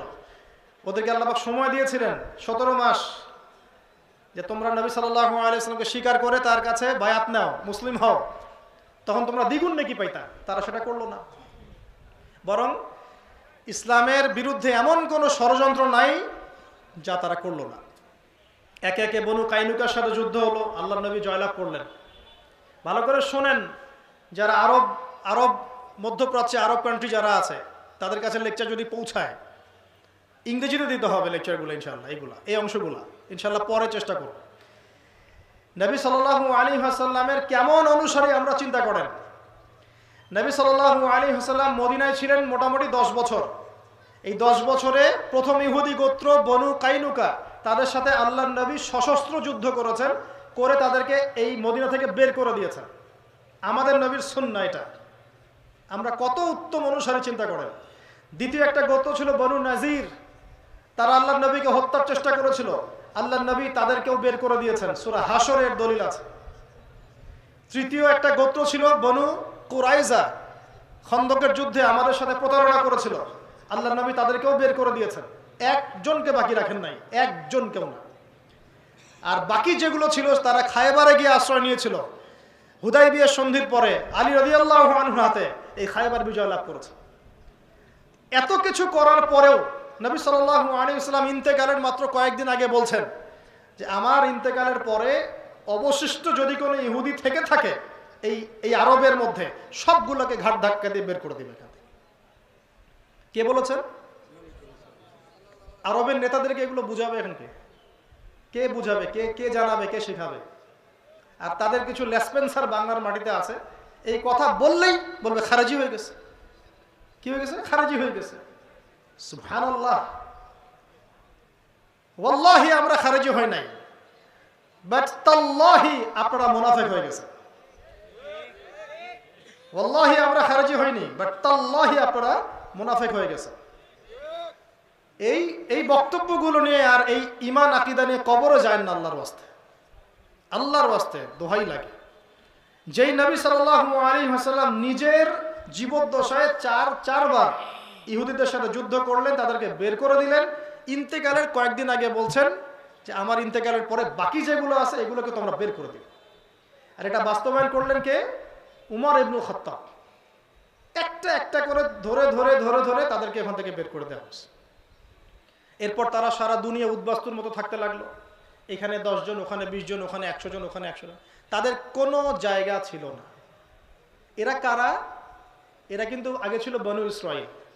ওই দাউদ আলাইহিস সালামের স্বর্ণযুগ থেকে সুলাইমান আলাইহিস সালামের স্বর্ণযুগ, তারপরে আল্লাহর আদেশ অমান্য করা, দাসত্বের জীবন, সেখান থেকে আবার আল্লাহ পাক নিয়ে আসলেন এখানে, সেখান থেকে মদিনায় আল্লাহর নবীকে চিনল না। একদিকে ঈসা আলাইহিস সালামকে অস্বীকার করলো, একদিকে নবী সাল্লাল্লাহু আলাইহি সাল্লামকে অস্বীকার করলো, পুরোপুরি কাফের হয়ে গেল। আল্লাহ পাক এরপর শাস্তি স্বরূপ মুসলিমদের হাতে ওদের এরকম পরিণতি দিলেন, তাই না? আল্লাহ পাক এখানে জুলুম করেছেন? আল্লাহ পাক কি তাদের উপর জুলুম করেছেন? আল্লাহ পাক যে ওয়াদা করেছেন তার বাস্তবায়ন করেছেন। আল্লাহ পাক ওয়াদা করেছিলেন ওয়া ইন উদতুম উদনা, তোমরা ঠিক থাকলে আমি ঠিক থাকবো। তারা তো ঠিক থাকলো না। আল্লাহ পাক মুসলমানদের হাতে ওদের এই অধঃপতন দিলেন। শুধু তাই না, তারা আল্লাহর নবীকে স্বীকার করে নাই তাই না, বরং তাকে বারংবার হত্যার চেষ্টা পর্যন্ত করেছে। এবং ইসলামের এগেনস্টে এমন কোনো কুচক্র নাই বা মানে ধূরবিসন্ধি নাই যেটা তারা করে নাই। আল্লাহ পাক এই শাস্তি দিলেন। আল্লাহ নবী শেষমেশ বলে গেলেন এদেরকে বের করে দিও। তাই করা হলো। এবার এখান থেকে একটু বুঝুন, এটা শেষ অংশ বক্তব্যের, এটা ভালো করে বুঝুন। এই অবস্থা পর্যন্ত কি বুঝতে পারছেন? আচ্ছা, তাহলে আল্লাহ নবী সাল্লাল্লাহু আলাইহি ওয়াসাল্লামের যুগে এই অবস্থা যখন হলো, উমর রাদিয়াল্লাহু আনহু তাদেরকে বের করে ওই যে বাইতুল মুকাদ্দাস যে জায়গাটা ছিল, এটা মুসলমানরা আবার বিজয় লাভ করলো। সুবহানাল্লাহ। এবার বাইতুল মুকাদ্দাসে কারা আছে? বনু ইসরাইল না মুসলিমরা? উম্মতে মুহাম্মাদি এখন আছে বাইতুল মুকাদ্দাস। ওই যে আমরা ঢুকলাম বাইতুল মুকাদ্দাসে, এবার উম্মতে মুহাম্মাদি ঢুকলো। কার নেতৃত্বে? উমর রাদিয়াল্লাহু আনহু। মনে নাই আপনারা তো ছোটবেলায় বাংলা বইয়ে এই কবিতাগুলো ছিল, তিনি উটের পিঠে যাচ্ছিলেন, ভৃত্যকে উঠালেন, আবার নিজে নামলেন। এখন তো এগুলো নাই। এখন খালি কি হামটি ডামটি, হ্যাঁ, তারপর ওই যে জ্যাক অ্যান্ড জিল, মানে যত জগা, মানে ইসলাম থেকে মুসলমানদেরকে সরানোর এমন কোনো পথ পদ্ধতি নাই যা জায়নিস্টরা অবলম্বন করে নাই এই যুগে। এবং ইচ্ছায় হোক অনিচ্ছায় হোক আমরা ওদের খপ্পরে পড়ে গেছি। কোনো ক্ষেত্রে জনসাধারণ চায় না তাদের খপ্পরে পড়তে, কিন্তু গভর্নমেন্টের কারণে খপ্পরে পড়ে যায় বিভিন্ন দেশে। শুধু আমাদের একই অবস্থা। আপনার কি মনে হয় যে ইয়েমেনে বোম্বিং আম জনসাধারণ সমর্থন করেছে? না, গভর্নমেন্ট করেছে। আপনাদের কি মনে হয় যে আফগানদের উপরে যখন হামলা চালানো হয়েছিল তখন পাকিস্তানের সাধারণ মানুষ এটা পক্ষ নিয়েছিল? আপনার কি তাই মনে হয়? তারা বিপক্ষে ছিল, কিন্তু গভর্নমেন্টের কারণে হয়নি।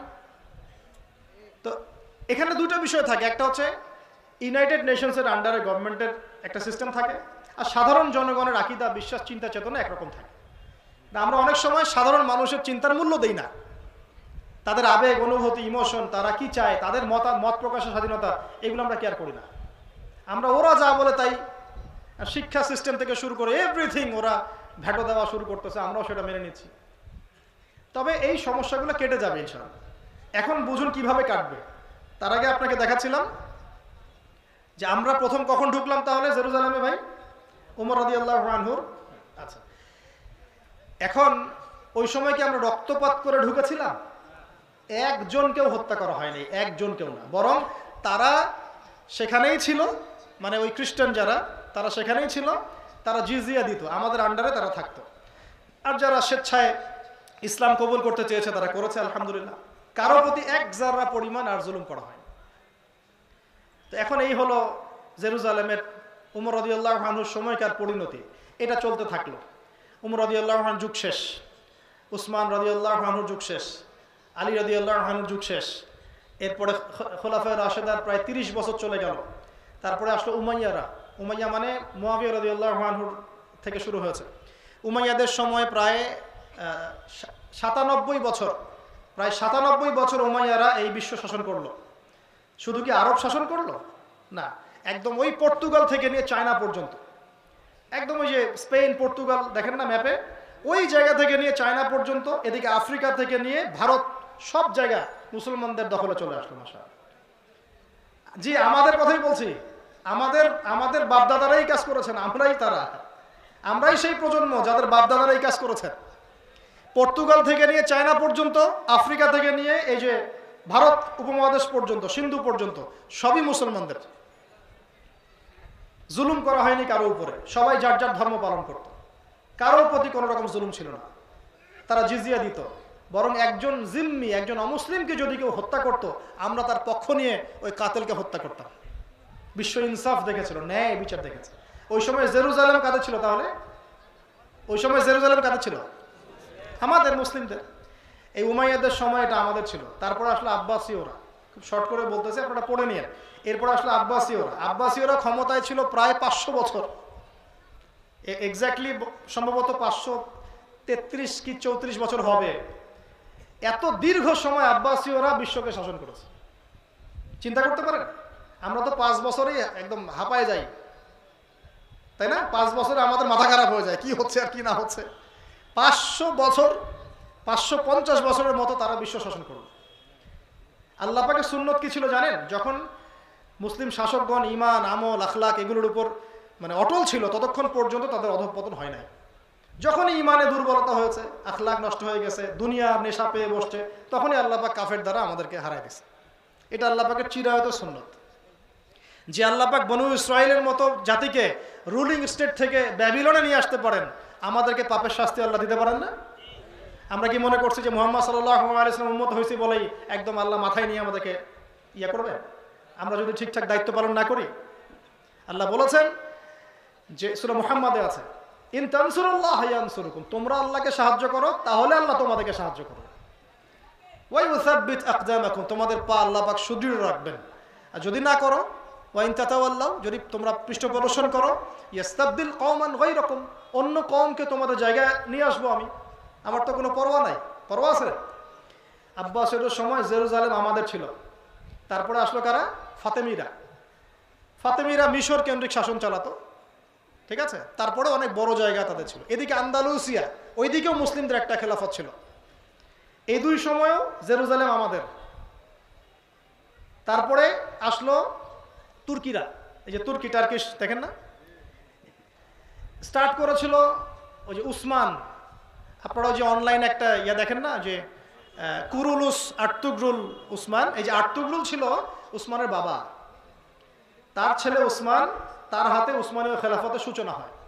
আস্তে আস্তে ছড়াতে ছড়াতে মোটামুটি তারা ওয়ার্ল্ডের অনেক জায়গা দখল করে ফেলে। এবং এটা তারা মাশাআল্লাহ শুরু করেছিল ন্যায় বিচার দিয়ে, ইনসাফ দিয়ে, আদালত দিয়ে, ইসলামী হুকুমত দিয়ে। পরে আবার যখন দুনিয়া পূজা শুরু হয়ে গেল, আস্তে আস্তে ওরা ধ্বংস হয়ে গেল। এবার বোঝেন, এই ওসমানীয়দের সর্বশেষ যে খলিফা, দ্বিতীয় আব্দুল হামিদ, নাম শুনেছেন? এই সময়ে বিশ্বে চলছে একটা বিপ্লব, তার নাম ফরাসি বিপ্লব। কি নাম? ফরাসি বিপ্লব। আপনারা আব্দুল হামিদের সময় নয়, আব্দুল হামিদের আগের জেনারেশনে ফরাসি বিপ্লব হয়েছে 1800 সাল থেকে 1900 সালের মধ্যে। পরে ফরাসি বিপ্লব যখন উন্নতি অগ্রগতির চূড়ান্ত শিখরে চলে গেল, ওদের ভাষায় বলছি, ওদের ভাষায়, কারণ তারা উন্নতি বলতে মনে করে এই ইন্ডাস্ট্রি, মিলস অ্যান্ড ফ্যাক্টরিজ, ঠিক আছে? কিন্তু ধর্ম থেকে তারা এই বিশ্বটাকে আলাদা করে ফেলে। গডলেস একটা ওয়ার্ল্ড, ধর্ম না, ধর্মের দরকার নাই, আমরা নিজেরা যা বুঝি তাই, মানে সায়েন্স, ওটার নাম দিচ্ছে সায়েন্স, সায়েন্স অ্যান্ড টেকনোলজি, ধর্মের দরকার নাই, আমরা এটা দিয়ে চলবো। আগে কিন্তু খ্রিস্টান ধর্ম ধর্মের সাথে সম্পৃক্ত ছিল। এটাও বলে দেয়, ওদের মধ্যে 3টা গ্রুপ আছে।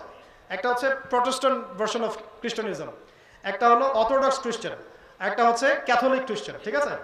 এর মধ্যে প্রটেস্ট্যান্ট যারা, এরা ধর্মকে খুব একটা গুরুত্ব দেয় না। ঠিক আছে? অর্থোডক্স খ্রিস্টানরা ধর্মকে কিছুটা গুরুত্ব দেয়, ক্যাথলিকদের বেশ ঠিক নাই। আর এদের মধ্যে প্রোটেস্ট্যান্ট যারা, এরা 3 খোদায় বিশ্বাস করে। কথা বুঝতে পারছেন কি? ওরা ধর্ম থেকে এভাবে সরে আসলো। মনে থাকবে এত কথা? আচ্ছা, মনে রাখার চেষ্টা করেন। মূল জায়গাটা আসছি, একদম মূল জায়গায় চলে আসছে। শোনো, ওরা এই বিপ্লব দিয়ে বিশ্বকে দেখালো যে ধর্মের সাথে আমাদের কোনো সম্পর্ক নাই, শুধু উন্নতি, অগ্রগতি, প্রগতি হবে, মিলস, ইন্ডাস্ট্রিজ, ফ্যাক্টরিজ এগুলা। এবং ওদের পশ্চিমায় সভ্যতা আবার উত্থান শুরু হলো, যে প্রায় 1200 বছর মুসলমানদের আন্ডারে ছিল, ওখান থেকে বের হয়ে এখন আবার তারা ওদের ভাষায় উন্নতি করা শুরু করলো। আর মুসলমানদের দাপট ওখানে কমে গেল কেন? এটা তো একটা ভালো প্রশ্ন নাকি? দাপট কমে গেল এই কারণে, দুনিয়া পূজা। 1 নম্বর কি? দুনিয়া পূজা। এই যে এখন যেমন দুনিয়া পূজা, খাইতে পারলেই হইল, কি খাবো, চিন্তা আমাদের একটা, কি খাবো, দুনিয়া পূজা। তারপরে ঢুকলো বিভক্তি। কত যে বিভক্তি মাঝখানা হয়েছে মুসলমানদের, এইটা বলতে গেলে সারা রাত চলে যায়। বিভক্তির শেষ নাই। এখন কি বিভক্তির কম আছে?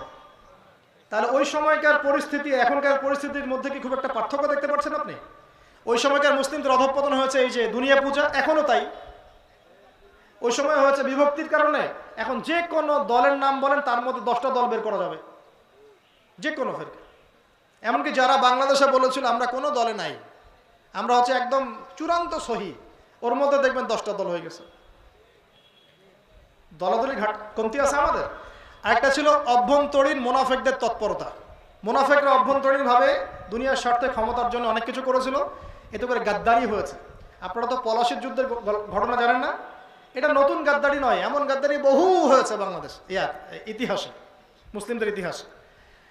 তো অভ্যন্তরীণ ট্রন্দল, মুনাফিকদের তৎপরতা, অভ্যন্তরীণ গাদ্দারি, দুনিয়া পূজা, বিভক্তি ইত্যাদি কারণে। আর সবচেয়ে বড় কথা, ইমানের সেই জোশ কমে যাওয়া, আমলের শিথিলতা, তাসকিয়া কমে যাওয়া এবং জিহাদ ছেড়ে দেওয়া। কি ছেড়ে দেওয়া?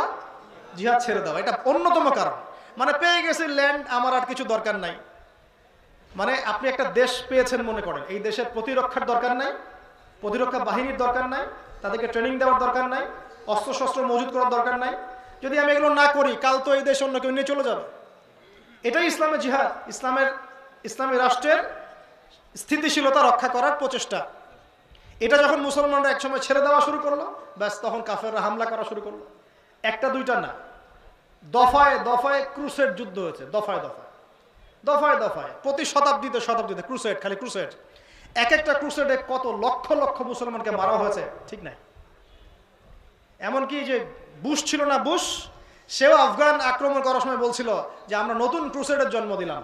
চিন্তা করে, ওরা হিস্ট্রি ভুলে যায় না। নিউজিল্যান্ডের ক্রাইস্ট চার্চের কথা মনে আছে আপনাদের? ওখানে যে একটা বন্দুকধারী এসে অনেকগুলো মুসলমানকে মসজিদে হত্যা করলো, ওর বন্দুকের মধ্যে লেখা ছিল এত সালের প্রতিশোধ, এত সালের প্রতিশোধ, এত সালের প্রতিশোধ। মনে আছে? ওরা কিছুই ভুলে যায়নি, ভুলে গেছে আমরা হতভাগা।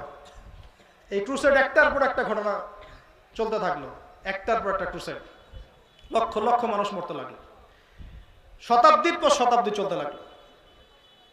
এই চলতে চলতে চলতে যখন ফরাসি বিপ্লব শেষ হয়ে গেল, অটোম্যান এম্পায়ার খালি বাকি আছে, মানে তুর্কিরা বাকি আছে, বাকি সবাইকে মোটামুটি ঠান্ডা করা শেষ। এখন তুর্কিদের এই জায়গায় বোঝেন, এখন তুর্কিদের আন্ডারে আছে এই জেরুজালেম, এই যে তুর্কিদের আন্ডারে আছে জেরুজালেম, ওইটা তারা ধরে রেখেছে। এটা এখন উদ্ধার করতে হবে কিভাবে? একটা ছক আঁকা হল, খুব ভালো করে বোঝেন। এটা কোনো পলিটিক্যাল অ্যানালাইসিস্ট আপনাকে বোঝাতে পারবে না। আমরা ইউনিভার্সিটিতে 6 বছর পড়েছি ওয়ার্ল্ড অ্যাফেয়ার্স, 6 বছর। কোনো টিচার আমাদেরকে কোরআন দিয়ে এভাবে ব্যাখ্যা করতে পারে না। তারা বুঝিয়েছে এটার সাথে এটা হয়েছে, এটার সাথে এটা হয়েছে। বিসিএস আপনাদেরকে পড়ায় না এটা? অক্ষ শক্তি, মিত্র শক্তি, এই শক্তি সেই শক্তি, এগুলো পড়ায়, কিন্তু এর ভিতরের ঘটনাটা কি আসলে কেন হচ্ছে এগুলো তারা বুঝতে পারে না। কোরআন এগুলো বুঝতে পারে, কোরআন ব্যাখ্যা করতে পারে, হাদিস ব্যাখ্যা করতে পারে। আমরা চলে আসছি এখন 1900 সালে, শুধু তুর্কিরা আছে। জেরুজালেম কাদের হাতে? তুর্কিদের হাতে, অটোম্যানদের হাতে। আর সারা ওয়ার্ল্ডের নিয়ন্ত্রণ নিয়ে নিচ্ছে আস্তে আস্তে পশ্চিমারা। আর পশ্চিমাদের লিড দিচ্ছে কে? পশ্চিমাদের নেতা হচ্ছে তখন ব্রিটেন। নাম শুনেছেন? ব্রিটেন কারা? যারা 200 বছর আমাদেরকে পিটিয়েছিল, তাই না? যাদের একটা সুন্নত তারা নিয়ে যায় না এই ব্রিটেনে, সব রেখে গেছে বাংলাদেশ।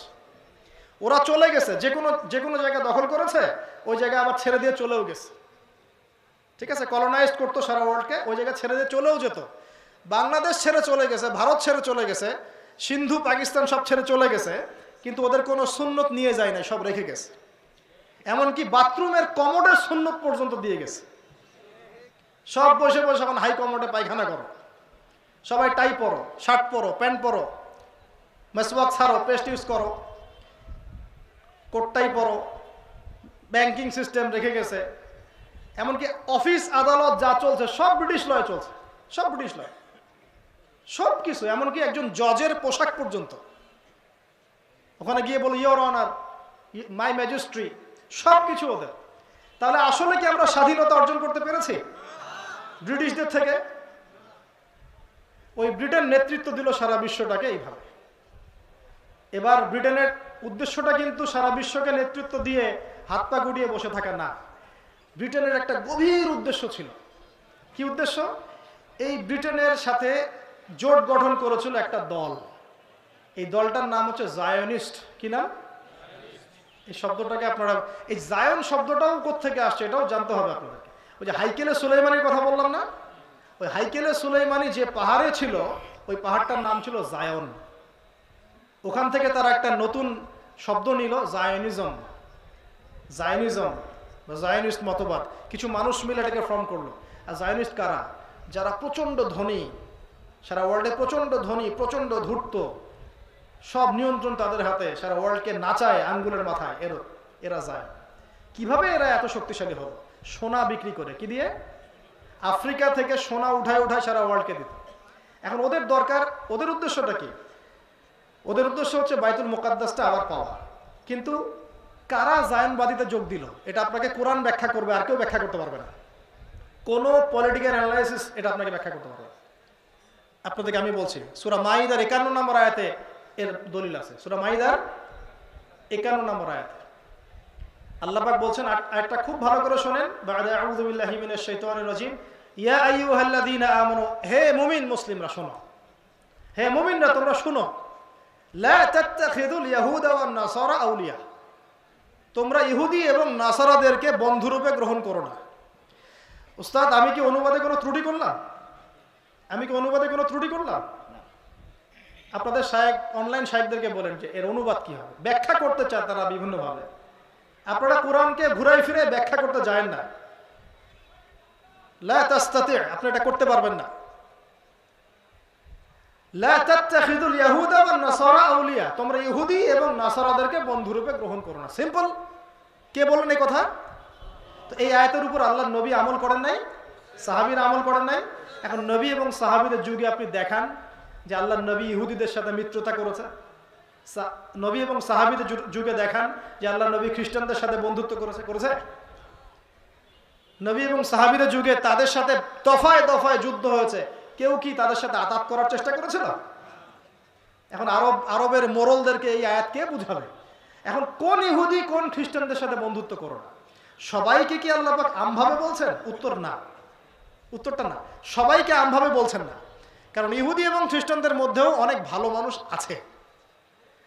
খোদ ইসরায়েলের মতো রাষ্ট্রেও ইসরায়েল বিরোধী বিক্ষোভ হয় কি না? আছে, কিছু ভালো মানুষ আছে। তাহলে কোন ইহুদি কোন খ্রিস্টানকে আল্লাহ পাক বন্ধুরূপে গ্রহণ করতে নিষেধ করলেন?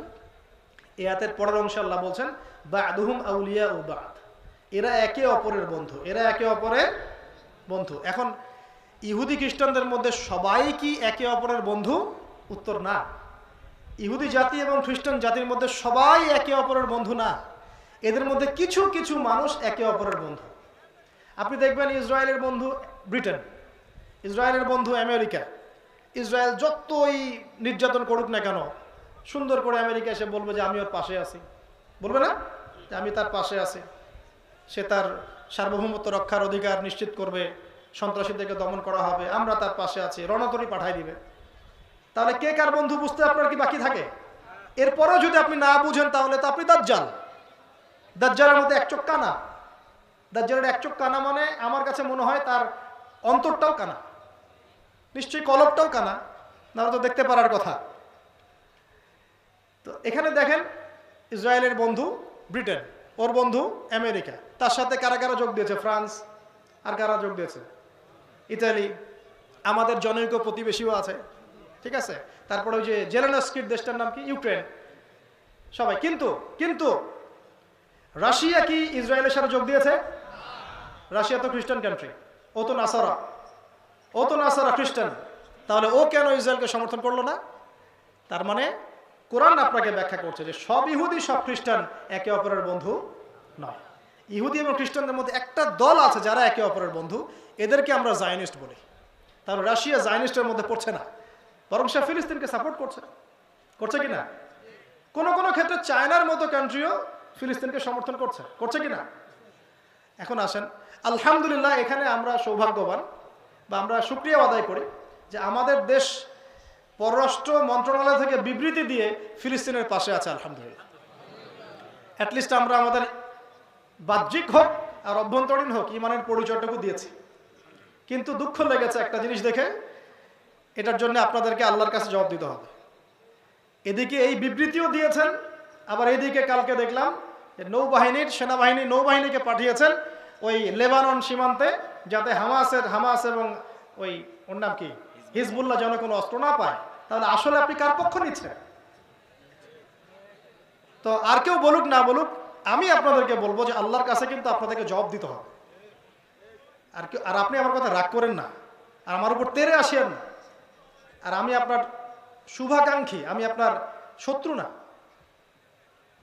একদিকে আমরা সমর্থন করছি, আর একদিকে ওদেরকে প্রোটেক্ট করার জন্য আমরা কেন আমাদের সোনার ছেলেদেরকে আমরা ওখানে মরতে পাঠাবো কেন? প্রয়োজনে চুপ থাকবো একদম। যদি ডানে বামে যেতে না পারি, চুপ করে বসে থাকবো। আমার ক্ষমতা নাই, আমি চুপ করে আছি, সোজা কথা। চুপ তো করে থাকতে পারবো না, কারণ জাতিসংঘের দড়ি দিয়ে যাদেরকে বাধা হয়েছে ওকে টেনে নিয়ে আসবে সে। আপনারা জানেন তালেবানদের উপরে বোমা হামলা চালানো হয়েছিল কোন জায়গা থেকে? ওই যে পাকিস্তান নিজেকে পবিত্র মনে করে ওখান থেকে। আপনারা মনে করেন যে ওটা একদম মুসলিমদের একদম খুব পবিত্র একটা জায়গা। ওরাই তখন জায়গা করে দিয়েছিল আমেরিকাকে, যাতে করে বোম্বিং করে আফগান ভাইদেরকে হত্যা করতে পারে। লক্ষ লক্ষ আফগান ভাই বোন, নারী শিশুকে হত্যা করা হয়েছে পাকিস্তানের মাটি থেকে। আর এখন কি আপনারা জানেন যে কোথায় আমেরিকা রণতরী গিয়ে ভিড়ছে, কোথায় তাদের যুদ্ধ বিমান আছে, কোথা থেকে তারা ফ্লাই করে এই গাজায় হামলা করার পরিকল্পনা করেছে? আমাদের এই আরব রাষ্ট্রগুলোতে। কাতারে তার বেস ক্যাম্প আছে, আবুধাবিতে আছে, আর আমাদের তো মাশাআল্লাহ একটা আছে American kingdom of Saudi Arabia. ও সামনাসামনি কিছু বলবে না, পিছনেও কিছু বলবে না, শুধু বলবে আমরা সাথে আছি। আমার ওই যে অনলাইনে তো বললাম যে কেউ লাইভে চলে আসতে পারে, লাইভে এসে বলছে আমাদের কি করার আছে? না, তোমাদের কিছু করার নাই, তোমরা তেল দাও ওদেরকে আরো বেশি করে। তোমাদের কিছু করার নাই, তোমরা তেল বিক্রি করো ওদের কাছে। আরে আহাম্মকের দল, শুধুমাত্র গলফ কান্ট্রিগুলো যদি তেল দেওয়া বন্ধ করে দেয়, ওদের একটা বিমানও ফ্লাই করবে না ইনশাআল্লাহ। কি করার আছে? বলছে আমাদের কি করার আছে? না, কিছু করার নাই। আপনারা নেইমারকে নিয়ে এসে ফুটবল খেলেন, কিছু করার নাই আমাদের। আমরা হ্যালোইন করি, মদের বার ওপেন করি, হ্যাঁ, আমরা ওদের সাথে বন্ধুত্ব করি, আমরা ওদেরকে মৌন সমর্থন দিই। কয়দিন আগে তো আবুধাবিতে আনুষ্ঠানিকভাবে ইসরায়েলের সাথে সম্পর্ক স্বাভাবিক করার চেষ্টা করা হয় নাই? আপনারা তো পড়াশোনা করেন, দেখেনি তো এগুলো। আমাদের কি করার আছে? বলছে আমাদের কি করার আছে? আমরা করব না, কারা করবে? করবে কারা? সবাই কি দোয়াই করে যাবে? আল্লাহ পাক আমাদেরকে বোঝার তৌফিক দান করুন। আমি একজন নেতার নাম আসলে রাহিমাহুল্লাহ পড়ি, শ্রদ্ধার সাথে স্মরণ করি। এই সৌদি আরবের ছিলেন বাদশাহ ফয়সাল, নাম শুনেছেন? ওই যে কিং ফয়সাল অ্যাওয়ার্ড দেওয়া হয়। এই একমাত্র একটা সাহসী নেতা দেখেছিলাম লাস্ট 100 বছরে, অনেক নেতার মধ্যে একজন। পুরো তেল বয়কট করে দিয়েছে, যে আমরা পশ্চিমা থেকে কোনো তেলই দিব না। এটা জানেন হিস্ট্রি? তেল বয়কট, তেল দিব না। এই তেল না পেয়ে ওদের অবস্থা খারাপ হয়ে গেছিল। তেল পাবো কোথায়? কারণ আল্লাহ পাক এই পুরো বিশ্বের 4 ভাগের 3 ভাগ তেল দিয়েছেন মধ্যপ্রাচ্যে। সুবহানাল্লাহ। মুসলমানদের হাতে, এগুলো কাদের হাতে? এটা কি ইহুদিদের হাতে? 4 ভাগের 3 ভাগ। তো তিনি তেল দেওয়া বন্ধ করে দিয়ে, তেল দিব না। এরপরে কত যে চড়াই উতরাই গেল, তারপরে এক জায়গায় পশ্চিমারা তাদেরকে হারিয়ে দিল। কোন জায়গায়? লোভ, কোন জায়গায় বলেন, এসে বলল যে ঠিক আছে তেল আপনি দিতে চাচ্ছেন না, একটা সন্ধি চুক্তিতে আসি। কি চুক্তি?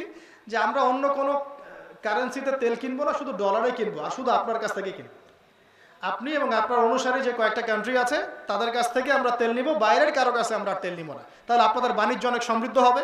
আর আপনাদের প্রতি একটা অনুরোধ, শর্ত হচ্ছে আপনারা শুধু ডলারে তেল কেনা বেচা করবেন, অন্য কোনো টাকা বা রুপি বা এগুলোতে তেল কেনা বেচা করবেন না।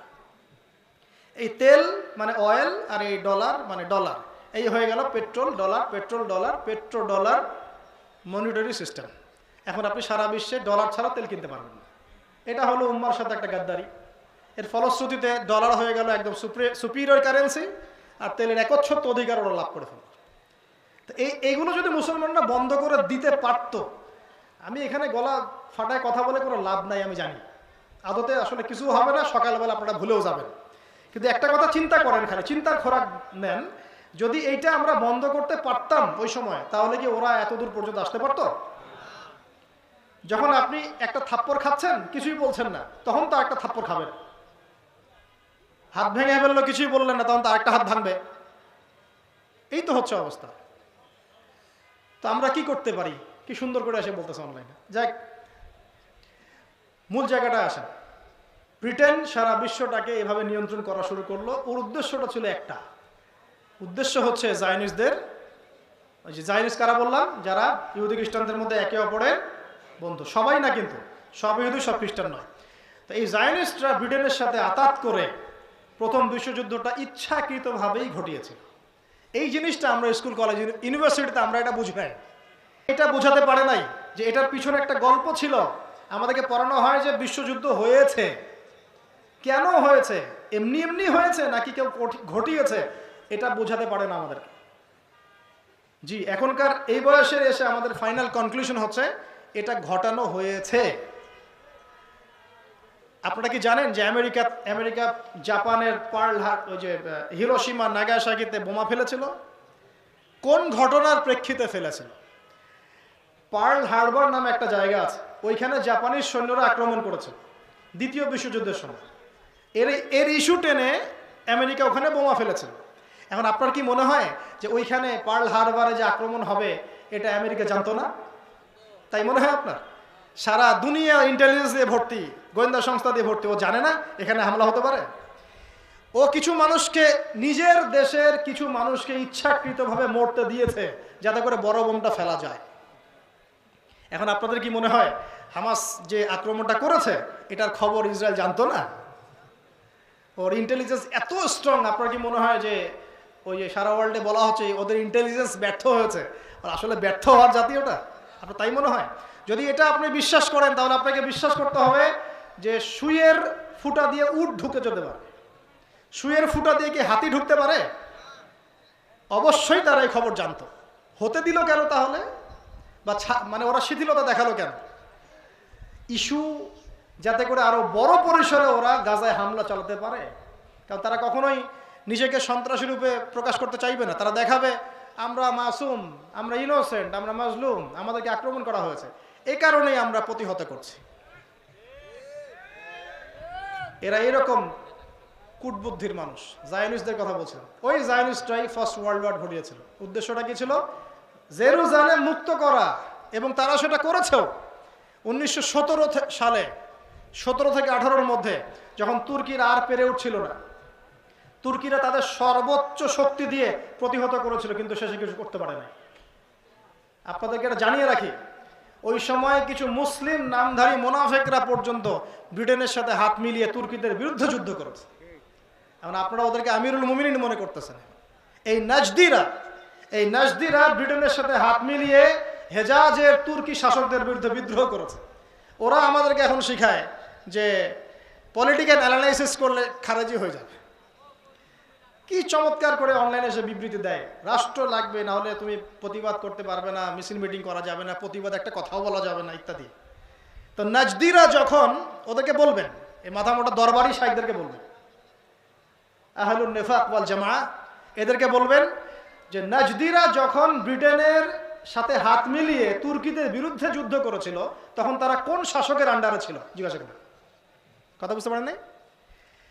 নাজদিরা, আরবের নাজদিরা যখন ব্রিটেন বা এই ইংল্যান্ডের সাথে হাত মিলিয়ে তুর্কিদের বিরুদ্ধে যুদ্ধ করেছিল, করে একটা মুসলিম রাষ্ট্র কায়েম করেছিল, তখন তারা কোন শাসকের আন্ডারে যুদ্ধটা করেছে? দেখি কি উত্তর দিতে পারে। না তো এদের ইতিহাসের কোনো জ্ঞান আছে, না আসলে এদের আকীদা মানহাজ ঠিক আছে। এটাকে বলে গিরগিটি মানহাজ। কি মানহাজ? গিরগিটি। আজকে এই রূপ, কালকে সেই রূপ। এই পক্ষে গেলে এটা ঠিক, ওই পক্ষে গেলে এটা ঠিক না। একই জিনিস ওরা করলে এটা কোনো সমস্যা নাই। ওই একই কাজ যদি আপনি এই গাজা ইস্যুতে বলেন, তাহলে হামাসকে সন্ত্রাসী বানাই দিচ্ছে। সুবহানাল্লাহ। আমি কারো পক্ষে বিপক্ষে বলছি না, বলছি আপনাকে নিউট্রাল জায়গা থেকে ডিল করতে হবে। তো আপনি বায়াস্ট হয়ে যাবেন কেন কারো দিকে? এবার জেরুজালেম তারা দখল করে ফেললো, কারা? জায়নিস্টরা। এখন মজার কথা শোনেন, 1917 সালে এই ডিক্লেয়ারটার নাম হচ্ছে বেলফোর ডিক্লারেশন। এগুলো বাসায় গিয়ে দেখে নিন। বেলফোর একটা চুক্তি লিখেছে। মাত্র বলা হচ্ছে মাত্র 65টা শব্দ আছে চুক্তির মধ্যে। মাত্র কয় শব্দ? 65 শব্দের চুক্তি। শব্দগুলো ইংরেজিতে লেখা, যে শর্ত একটাই শর্ত, আমাদের এই ফিলিস্তিনের ভূখণ্ডে একটা স্বাধীন ইসরায়েলি রাষ্ট্র প্রতিষ্ঠা করতে হবে। শেষ। এটাই আমাদের, আর কিছু চাই না। ব্যাস, এই দখল করে ফেললো। জায়গাটা তো মুসলমানদের ছিল, দেখালাম 1200 বছর।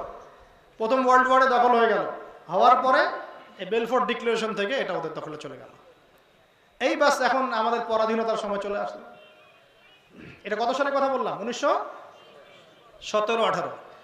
আপনাদের কি মনে হয় এরপর থেকে ওরা চুপচাপ বসেছিল?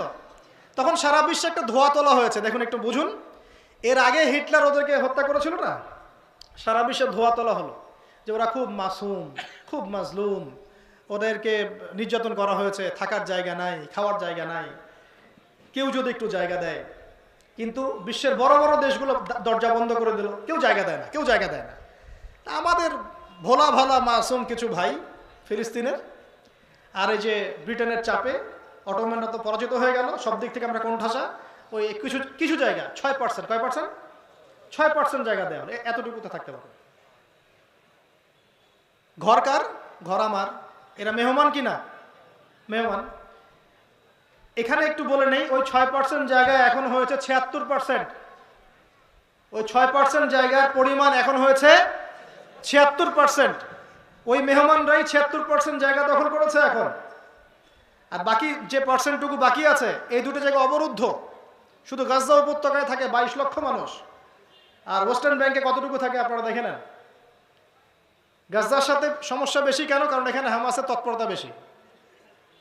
ওইখানে পিএলওর আন্ডারে ছিল, এটা মানে মিউচুয়াল করে ফেলছে মোটামুটি।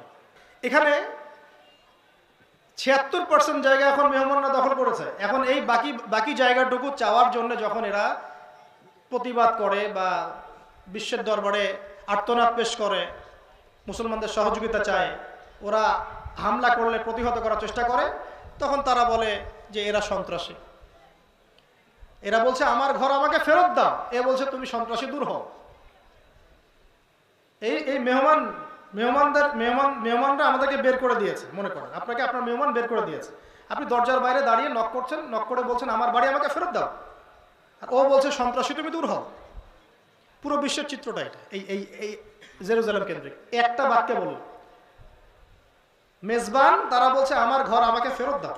ভাই, আমার ঘর আমাকে ফেরত দাও। থাকতে দিয়েছিলাম, খাইতে দিয়েছিলাম, তোমাকে তো আমি আমার নারী শিশুকে হত্যা করতে দেই নাই, অত্যাচার করতে দেই নাই, নির্দিষ্ট সময়ের জন্য দিয়েছিলাম।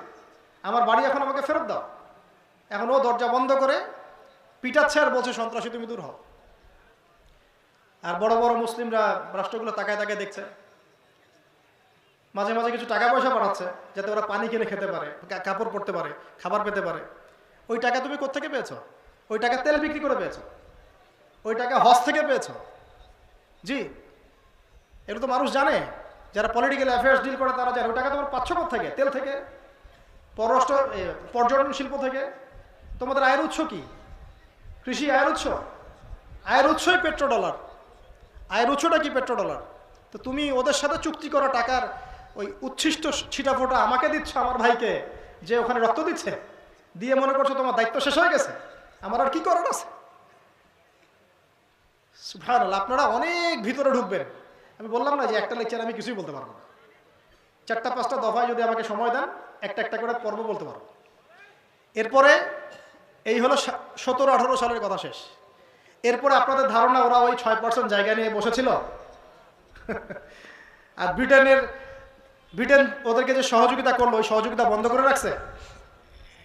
ও সহযোগিতাও কন্টিনিউ করতে থাকলো এবং ইহুদিদের সাথে ব্রিটেনের খ্রিস্টানদের একটা বন্ধুত্ব চলতে থাকলো, বছরের পর বছর চলতে চলতে চলতে কি হয়েছে জানেন?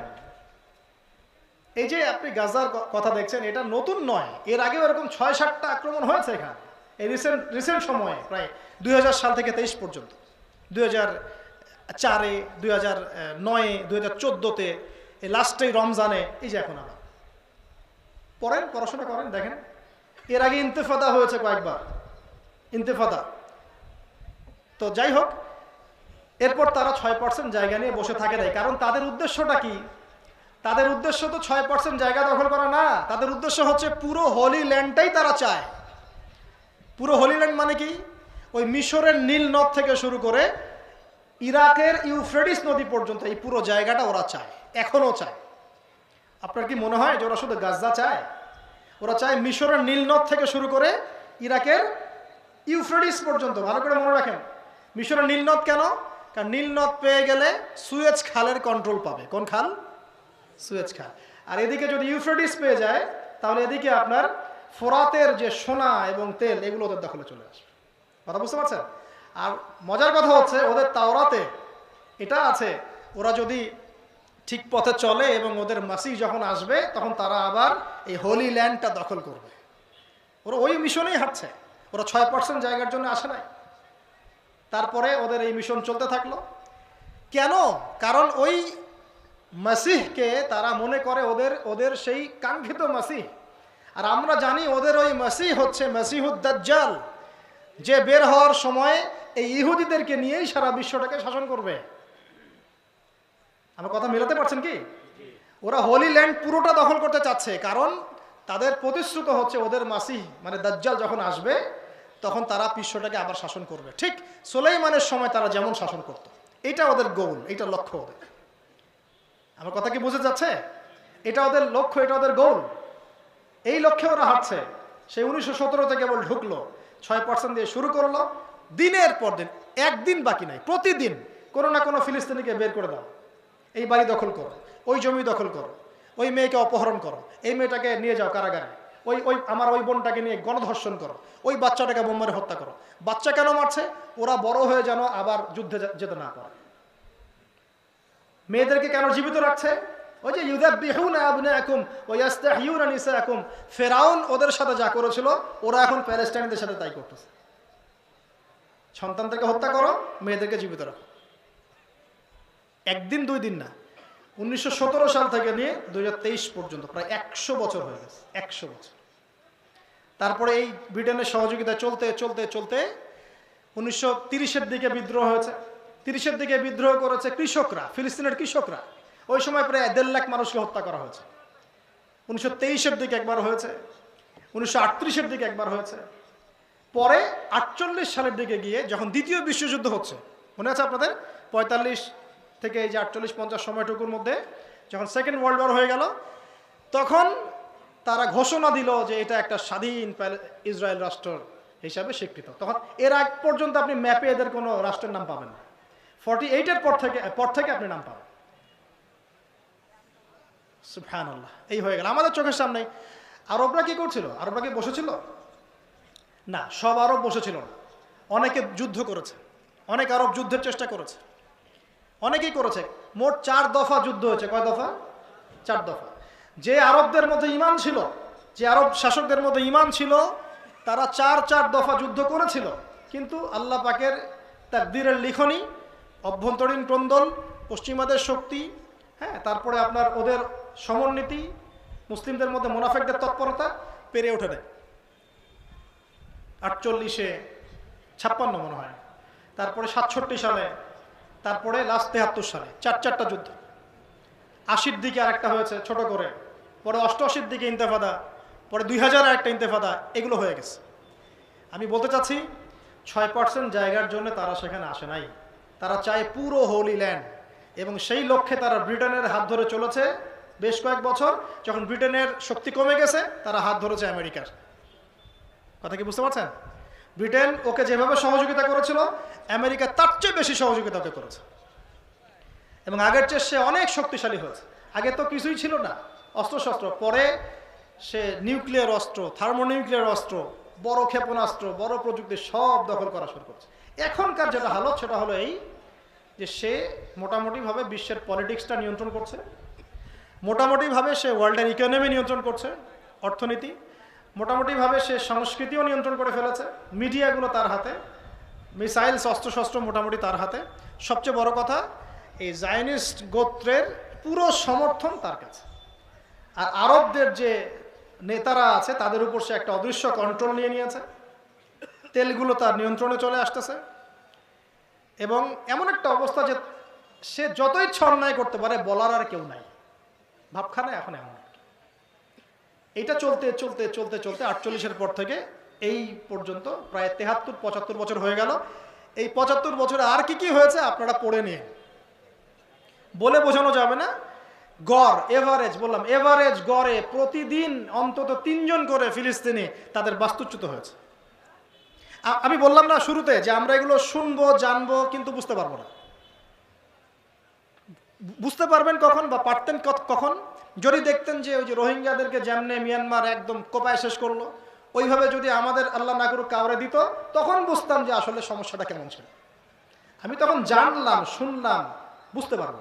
প্রতিদিন গড়ে 3 জন আমাদের প্যালেস্টাইনি ভাই বোনদেরকে উচ্ছেদ করা হচ্ছে, এটা আপনি জানলেন, শুনলেন, বুঝতে পারবেন না।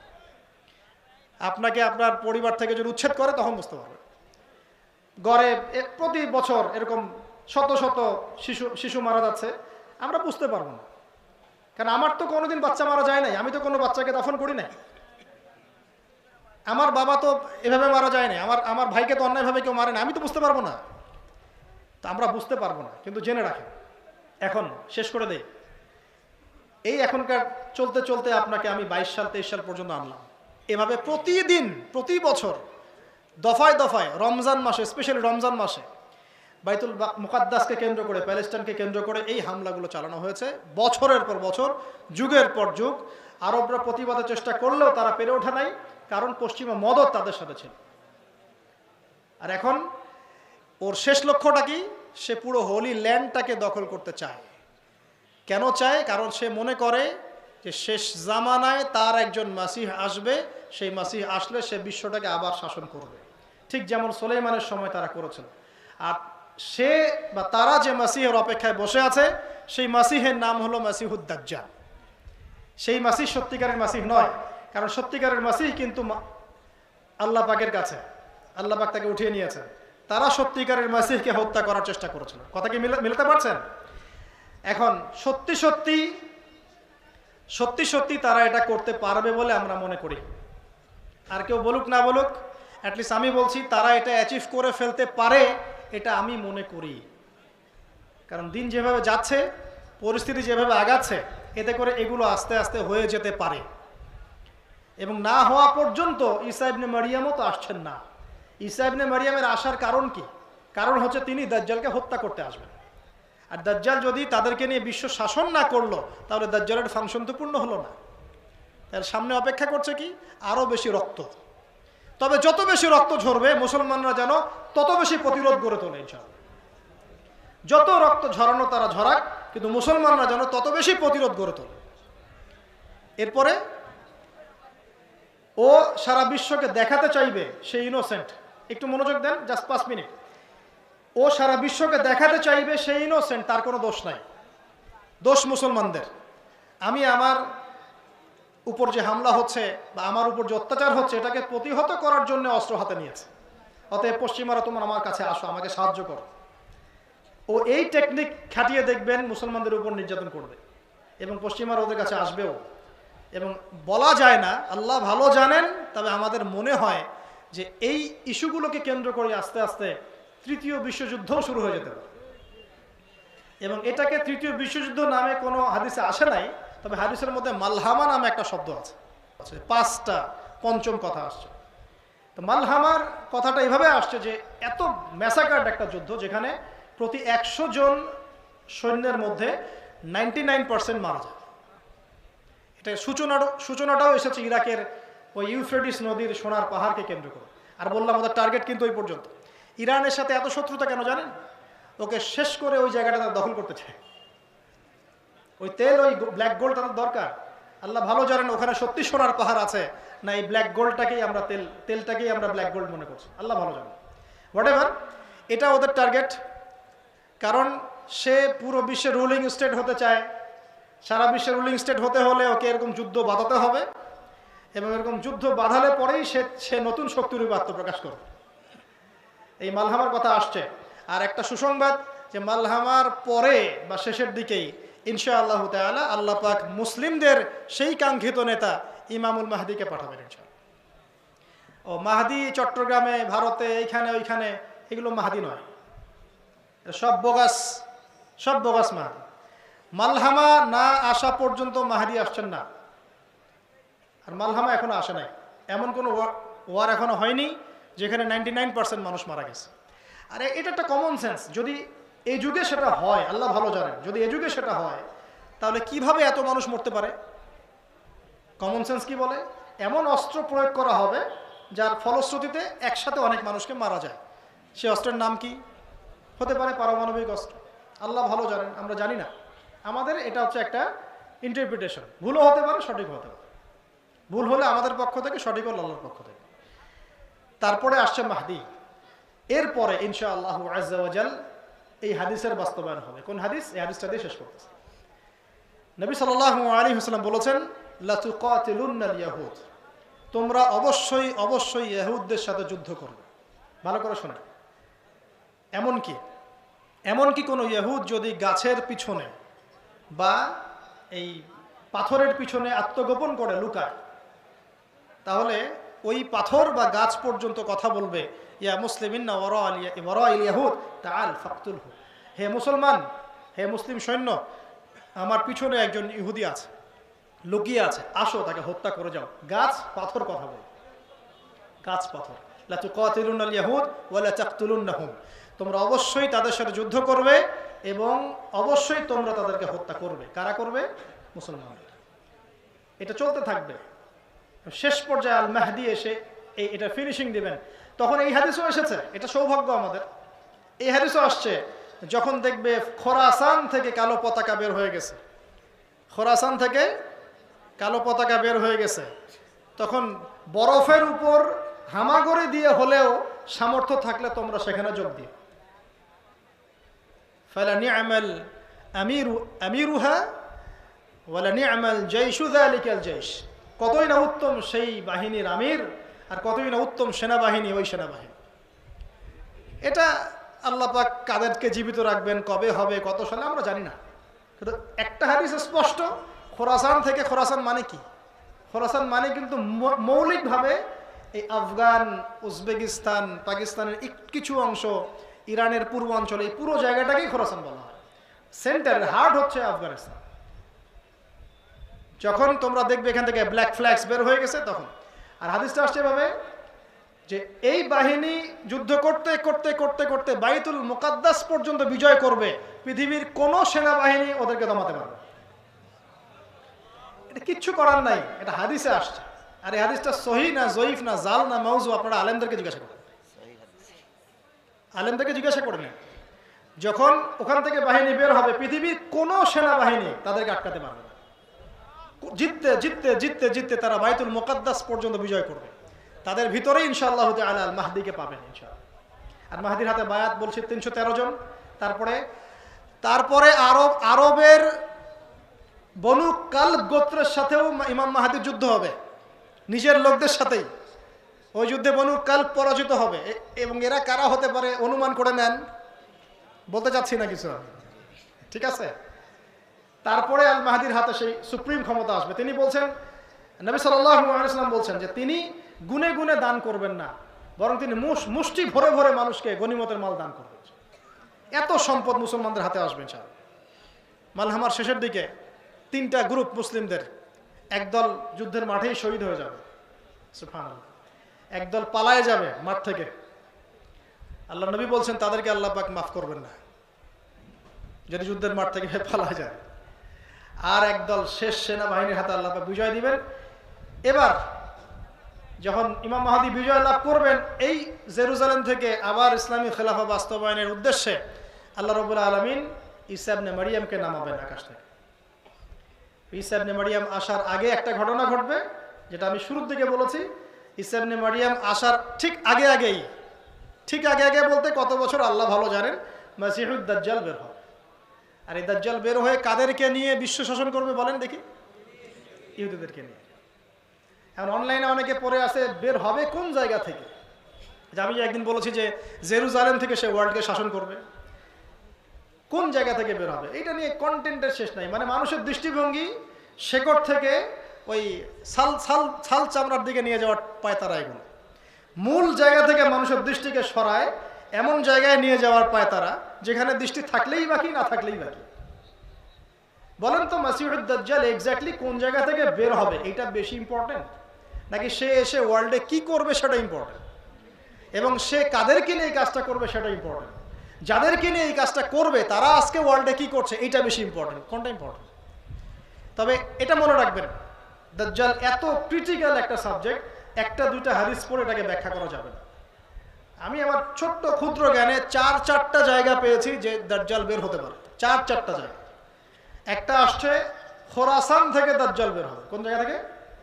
আপনার হাদিস মিলিয়ে নিন। একটা আসছে ইস্পাহান থেকে বের হবে। কোন জায়গা? ইস্পাহান ইরানের মধ্যে। একটা খোরাসান, একটা হলো ইস্পাহান। আরেকটা জায়গা আসছে শাম এবং ইরাক এর মাঝখানের রাস্তা থেকে বের হবে। শাম এবং ইরাক এর মাঝখানের রাস্তা থেকে বের হবে। শাম কোন জায়গা বলেন তো? এই পুরো জেরুজালেম কেন্দ্রিক পুরো জায়গাটা শাম না? শাম মানে কি শুধু সিরিয়া? আরেকটা জায়গা আছে খাল্লা, খাল্লা থেকে দাজ্জাল বের হবে। খাল্লা কোথায় আপনি গুগলে সার্চ দেন পাবেন না খুঁজা, কারণ আমি বলেছি সব নিয়ন্ত্রণ আছে, সব কিছুর উপর নিয়ন্ত্রণ আছে। খালি ফেসবুক অন করে বলবেন আমি গাড়ি কিনতে চাই, কালকে দেখবেন গাড়ির অ্যাড দেখানো শুরু করছে আপনাকে। সব নিয়ন্ত্রণ। দাজ্জালের শাসন তো এমনি না, মানে সব কিছুর উপর নিয়ন্ত্রণ। দাজ্জাল এখনো বের হয়নি মানুষের রূপে, কিন্তু ওর অনুসারীরাই সারা ওয়ার্ল্ডকে নিয়ন্ত্রণ করা শুরু করে দিয়েছে। এটা বুঝতে পারেন না আপনারা ভাই? আল্লাহ বোঝার তৌফিক দান করুন।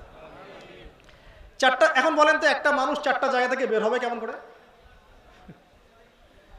জটিল না বিষয়টা? আরো একটু জটিল করে দিই আপনাকে। আল্লাহ নবী বলেছেন যে মক্কা মদিনায় দাজ্জাল ঢুকতে পারবে না। সারা ওয়ার্ল্ড চুষে ফেরাবে, সারা ওয়ার্ল্ডে ফাসাদ সৃষ্টি করবে, কিন্তু মক্কা মদিনায় ঢুকতে পারবে না। ঢুকতে গেলে দেখবে খোলা তরোয়াল হাতে ফেরেশতারা দাঁড়ায় আছে। এটা কে বলেছেন? মুহাম্মদ সাল্লাল্লাহু আলাইহি ওয়াসাল্লাম কি মিথ্যা বলতে পারেন? মদিনায় তাহলে ঢুকতে পারবে? এখন আমাদের নবী সাল্লাল্লাহু আলাইহি ওয়াসাল্লাম জীবিত আছেন, জীবদ্দশাতেই মদিনাতেই এক বাগানে ইবনে সাইয়্যিদ নামে এক ব্যক্তিকে তিনি দাজ্জাল মনে করছেন। সহিহ মুসলিমে আছে। আল্লাহ নবী উমর রাদিয়াল্লাহু আনহুকে নিয়ে গেলেন। খবর ছড়িয়ে পড়েছে যে ইবনে সাইয়্যিদের সাথে দাজ্জালের আলামত মিলে যাচ্ছে। আল্লাহ নবী গেলেন, গিয়ে প্রশ্ন করছেন তুমি কি দেখো? এই ছেলে বলছে আমি আরশ দেখি। কি দেখি? আরশ। কোথায় তোমার আরশ? ওই ছেলে বলছে পানির উপরে। নবীজি বলছেন তো তুমি তো শয়তান দেখো। নবীজি বলছেন সাল্লাল্লাহু আলাইহি ওয়াসাল্লাম তুমি কি বিশ্বাস করো যে আমি নবী, আমি শেষ নবী? তুমি কি বিশ্বাস করো যে আমি শেষ নবী? এই ছেলে বলছে আপনি বিশ্বাস করেন যে আমি নবী? নাউজুবিল্লাহ। আল্লাহ ওমর রাদিয়াল্লাহু আনহু তরওয়াল খোলা শেষ, খালি একটু বলেন ইয়া রাসূলুল্লাহ আমি এত গর্দানটা নামাই দিই। তারও চুল কোকড়া, চোখটা একটু স্ফীত দাজ্জালের মতো, ইহুদি ছেলে, ইহুদি মায়ের সন্তান। এইবার দেখেন আমাদের নবীজি কি বলছেন। আমাদের নবী সাল্লাল্লাহু আলাইহি ওয়াসাল্লাম বলছেন ওমর সে যদি দাজ্জাল হয়ে থাকে তুমি তাকে হত্যা করতে পারবে না। কথা কি বুঝতে পারলেন? সে যদি দাজ্জাল হয়ে থাকে তুমি তাকে হত্যা করতে পারবে না। কে তাকে হত্যা করবে? ঈসা আলাইহিস। আর সে যদি দাজ্জাল না হয় তাহলে নিরপরাধ মানুষকে হত্যা করার কোনো মানে নাই। 50-50 চান্স নেওয়া হয়েছে এখানে। আমাকে এখন উত্তর দেন দেখি। যেই নবী সাল্লাল্লাহু আলাইহি ওয়াসাল্লাম বললেন যে দাজ্জাল মদিনায় ঢুকতে পারবে না, সেই নবী কেন মদিনায় একজনকে দাজ্জাল বলে ইনভেস্টিগেট করতে যাবেন? আহলুল কি বলবো যে আহলুল গাধা আছে কিছু, আহলুল হিমার ওয়াল কিরদা আমরা বলি আর কি, গাধা এবং বাদরের। দাজ্জালের এটা ঠিক না, ওইটা ঠিক না, আবু তাওয়াদনার ওটা বলছিল এটা ঠিক না, এটা মেলে না, এই জায়গা মেলে না। আরে বাবা, এটা এত গভীর একটা সাবজেক্ট, আপনাকে আমি তো 10 বছর থেকে স্টাডি করতেছি, আপনি কতদিন থেকে স্টাডি করেন? দাজ্জালের সাবজেক্টে এত গভীর, এত ডিপ, যেটা 2-4টা হাদিস দিয়ে বোঝা যাবে না, তো 2-একটা আয়াত দিয়ে বুঝতে পারবেন না আপনি। অনেক কিছুর দরকার আছে এখানে। একজন ব্যক্তি 4টা জায়গা থেকে বের হতে পারে, কিভাবে? আপনি উত্তর দেন আমাকে। আর যেই নবী সাল্লাল্লাহু আলাইহি ওয়াসাল্লাম বললেন মদিনায় ঢুকতে পারবে না, তিনি মদিনায় তাকে খুঁজতে গেলেন কেন? বিষয়টা কি জটিল না সহজ বলেন? তার মধ্যে আবার সে বিশ্বটাকে শাসন করবে, খোদা দাবি করবে, অলৌকিক ক্ষমতা থাকবে, তার আবার অনুসারী থাকবে। ওর অনুসারীদের অবস্থা আপনি দেখেন। ইহুদিদের কথা বলছি, ওরা এখন কোথায়? জায়গা ছিল না, উদ্বাস্তু থেকে রাষ্ট্র দখল করলো, এখন অত্যাচার করতে করতে 6% থেকে 76% হয়ে গেছে। পুরো হোলি ল্যান্ডটা দখল করে ফেলতেছে। আরবের উপর নিয়ন্ত্রণ, বিশ্বের উপর নিয়ন্ত্রণ। আর কি বোঝার বাকি আছে? মূল জায়গাটা কি? মূল জায়গা হচ্ছে সে ইহুদিদেরকে নিয়ে বিশ্বটাকে শাসন করবে, এই তো মূল কথা। এখন সে শাসন যাদেরকে নিয়ে করবে, ওদের হালতটা আপনি দেখেন। ওদের সাথে আমাদের সম্পর্ক কেমন হওয়া উচিত, কিভাবে আমরা এটাকে প্রতিহত করতে পারি, আমাদের করণীয় কি, আমরা কিভাবে মানুষের মধ্যে সচেতনতা তৈরি করতে পারি, এগুলো না মূল বিষয়। খালি উম্মার মাঝে ছোট ছোট বিষয়গুলোকে নিয়ে ইখতিলাফ সৃষ্টি করা, ফাটল ধরা। বাংলাদেশের মুসলমানদেরকে হাত বাঁধা নিয়ে ব্যস্ত রেখে দিয়েছে, হাতই বাঁধতে পারলো না আজ পর্যন্ত ঠিক মতো। বাংলাদেশের মুসলমানদের ব্রিটিশ পিরিয়ড থেকে শুরু করে আমাদের বাপদাদারা যারা ওই ব্রিটিশ পিরিয়ডে যুদ্ধ জিহাদ করেছিল, ওই সময় থেকে মুসলমানদের অবস্থা এত ভালো ছিল, তারা যদি অভ্যন্তরীণ ট্রোনদলে বা এইসব ছোটখাটো বিষয়ে সময় নষ্ট না করত, আজকে বাংলাদেশ কেন, মনে হয় পুরো ভারতবর্ষ আমরা আবার শাসন করতাম। আমাদেরকে কিছু মাঝখানের ভিতরে কিছু মানুষ ঢুকে গেছে, আহলুল মাল, মানে এগুলো হচ্ছে টাকার আহল, টাকা পয়সা দিয়ে শুধু অহেতুক মুসলমানদের ভিতরে এমন এমন কিছু ইস্যু সৃষ্টি করে দিবে, যেগুলো নিয়ে মুসলমানরা সময় নষ্ট করতে থাকে। এক ভাই একটা ভালো কথা বলেছিল, জানি না কোন আল্লাহর বান্দা বলেছে, আমার চোখে পড়েছে, দেখলাম যে ইসরায়েলের উচিত বাংলাদেশ থেকে এই ধরনের কিছু শায়েখদেরকে হায়ার করা এবং হায়ার করে ফিলিস্তিনে ছড়িয়ে দেওয়া। তাহলে জীবনে আর হামাস প্রতিহত করতে পারবে। ও সারা জীবন এগুলোই করতে থাকবে। ভাই তোমার নামাজ হচ্ছে কি না, তোমারটা সহি না, তোমারটা জাল না, তোমারটা অমুক না, তোমারটা এই। আপনাদের কি মনে হয় যে এই যে যুগ যুগ ধরে যে আমরা যে নামাজ পড়ে আসছি এটা ভুল? তাই মনে হয়? মানে কোনো দলিল নাই, এখানে বাঁধতেছি কোনো দলিল নাই। মানে এই ভাই যে নামাজ পড়তেছে 20 রাকাত, কোনো দলিলই নাই, এমনি পড়তেছে মনে হয় আপনাদের। এখন নতুন আপনি শিখলেন ধর্ম, এটাই চূড়ান্ত সঠিক, বাকি সব ভুল। আগে যা যা করে আসছে আমাদের বাপদাদা সব ভুল। আমি বাপদাদা দোহাই দিচ্ছি না, কিন্তু আমাদের বাপদাদারা এমনি এগুলো প্রতিষ্ঠা করেন না, প্রত্যেকটার পিছনে দলিল আছে। তো একজন বরেণ্য আলেম, নাম বলতেছি না সঙ্গত কারণে, তো একটা ওজিফা শিখতে চেয়েছিলাম আমি সামনাসামনি, উস্তাদ একটা ওজিফা যেটা আমি সবসময় চর্চা করতে পারি। তা আমাকে বললেন যে লা হাওলা ওয়ালা কুওয়াতা ইল্লা বিল্লাহিল আলিয়্যিল আযীম, এটা বেশি বেশি চর্চা করো। উনি অনেক বড় একজন আলেম, আমি ইশারা দিচ্ছি, পুরো ভারতবর্ষে তার মতো বড় মুহাদ্দিস কেউ নেই আমার মতে এখন জীবিত। কওমি অঙ্গনের অনেক বড় একজন নক্ষত্র। তো এখন শেষে এটা বলার পরে কিছুক্ষণ পরে বলছেন এর সাথে এটাও পড়তে পারো। কি ওস্তাদ? বলছেন লা লা মালজা ওয়ালা মানজা মিনাল্লাহি ইল্লা ইলাইহি। আপনারা হয়তো প্রথম শুনলেন, আমিও সেদিন প্রথমেই শুনছি। আমি বলছি যে লা হাওলা ওয়ালা কুওয়াতা ইল্লা বিল্লাহিল আলিয়্যিল আযীম, এটা তো জানি, এটা কোত্থেকে? লা মালজা ওয়ালা মানজা মিনাল্লাহি ইল্লা ইলাইহি, মানে আল্লাহ পাক যদি কোনো বিপদ মুসিবত কিছু দিতে চান, এখান থেকে উদ্ধারের কোনো রাস্তা নাই আল্লাহ ছাড়া, মানে আল্লাহই রাস্তা, আর কোনো রাস্তা নেই। দেখেন আমি যে কয়টা হাদিস জানি তার মধ্যে হয়তো এটা আমি পাই না। তিনি যত বড় হাদিস শাস্ত্র নিয়ে ঘাটাঘাটি করেন, সেখানে অনেক তো হাদিস আছে, লক্ষ লক্ষ হাদিস আছে, তার মধ্যে কোনো একটা হাদিসে তিনি এই দলিলটা পাইছেন। তো এখন দেখেন আমার জ্ঞান আর তার জ্ঞানকে সমান হবে? তো এখন আমরা যে ইসলাম চর্চা করতেছি, আপনাদেরকে মনে হয় যেগুলো কোনো দলিলই নাই, এমনি প্রতিষ্ঠা হয়েছে? সতর্ক থাকেন এবং চোখ কান খোলা রাখেন। মুসলিম উম্মাহকে ছোট ছোট বিষয় নিয়ে বিভক্ত হতে দিয়েন না, বাড়াবাড়ি বন্ধ করেন। সর্বশেষ কথা হচ্ছে যে এখন তারা এই অপেক্ষায় বসে আছে ওদের মাসিহ আসবে। তাহলে দাজ্জালের সাবজেক্টটা ক্রিটিক্যাল না সহজ? অনেক ক্রিটিক্যাল। এটা নিয়ে অনেক বেশি কথা বলার দরকার আছে, বইয়ে পাবেন ইনশাআল্লাহ। আর সর্বশেষ কথা, ওরা এই মাসিহের প্রতীক্ষায় বসে আছে, তার আসার কিন্তু বেশি সময় হয়তো বাকি নাই।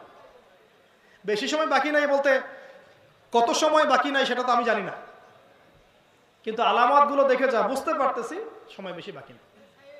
সামনে আরও অনেক রক্ত ঝরতে পারে, মুসলিমদের অবক্ষয় হতে পারে, প্রতিরোধও বাড়বে। এখানে আরব বিশ্বের কী ভূমিকা হয় আমরা দেখব। আমাদের জায়গা থেকে আমাদের কি করণীয় সেগুলো কয়েকটা পয়েন্ট খালি আমি টাইটেলগুলো বলে শেষ করে দিচ্ছি।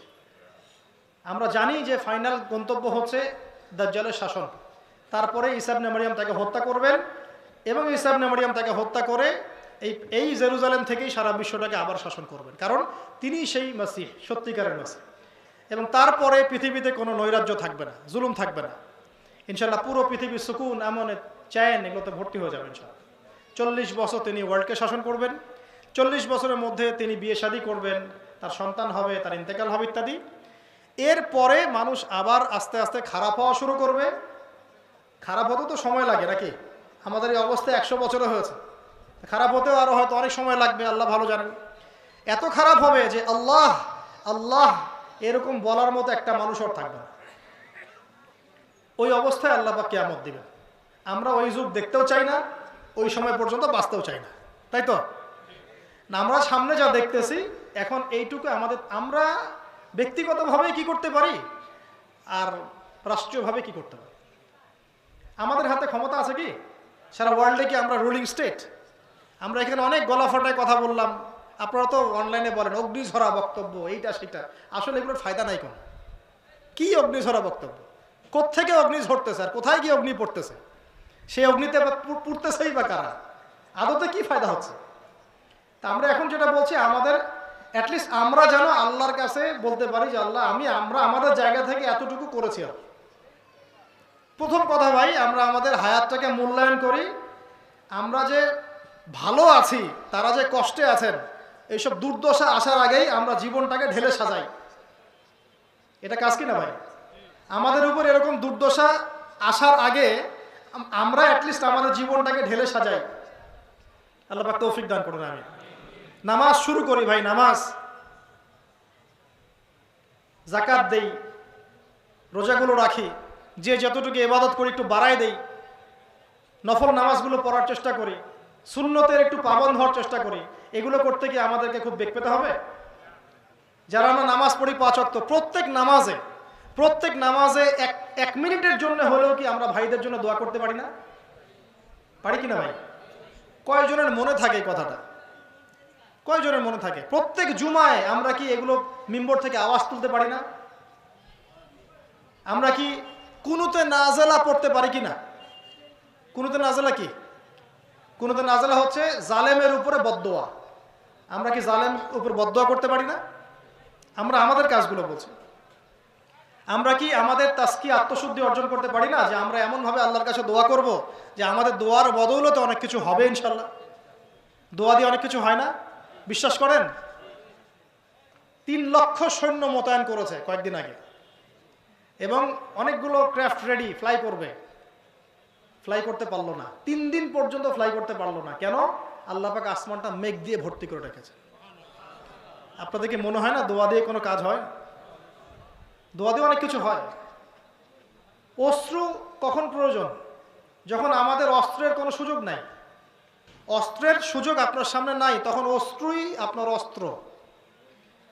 আর ওই ভাইদের যাদের সুযোগ আছে তাদের কাছে অস্ত্র এবং অস্ত্র দুটোই কাজ করবে তখন। আমাদের কাছে তো এই সুযোগ নাই। তাহলে আপনি অ্যাটলিস্ট চোখের পানি তো ফেলতে পারি, ব্যথিত হতে পারি যে আমার গায়ে একটা ফোড়া উঠলে আমি যেমন পেইন ফিল করি, মাথা ব্যথা করলে মাথায় পেইন ফিল করি, এই পেইনটুকু তো ফিল করা উচিত। কিন্তু আমাদের আচরণ চলাফেরায় কি আসলে এটা মনে হচ্ছে যে আমরা ব্যথিত?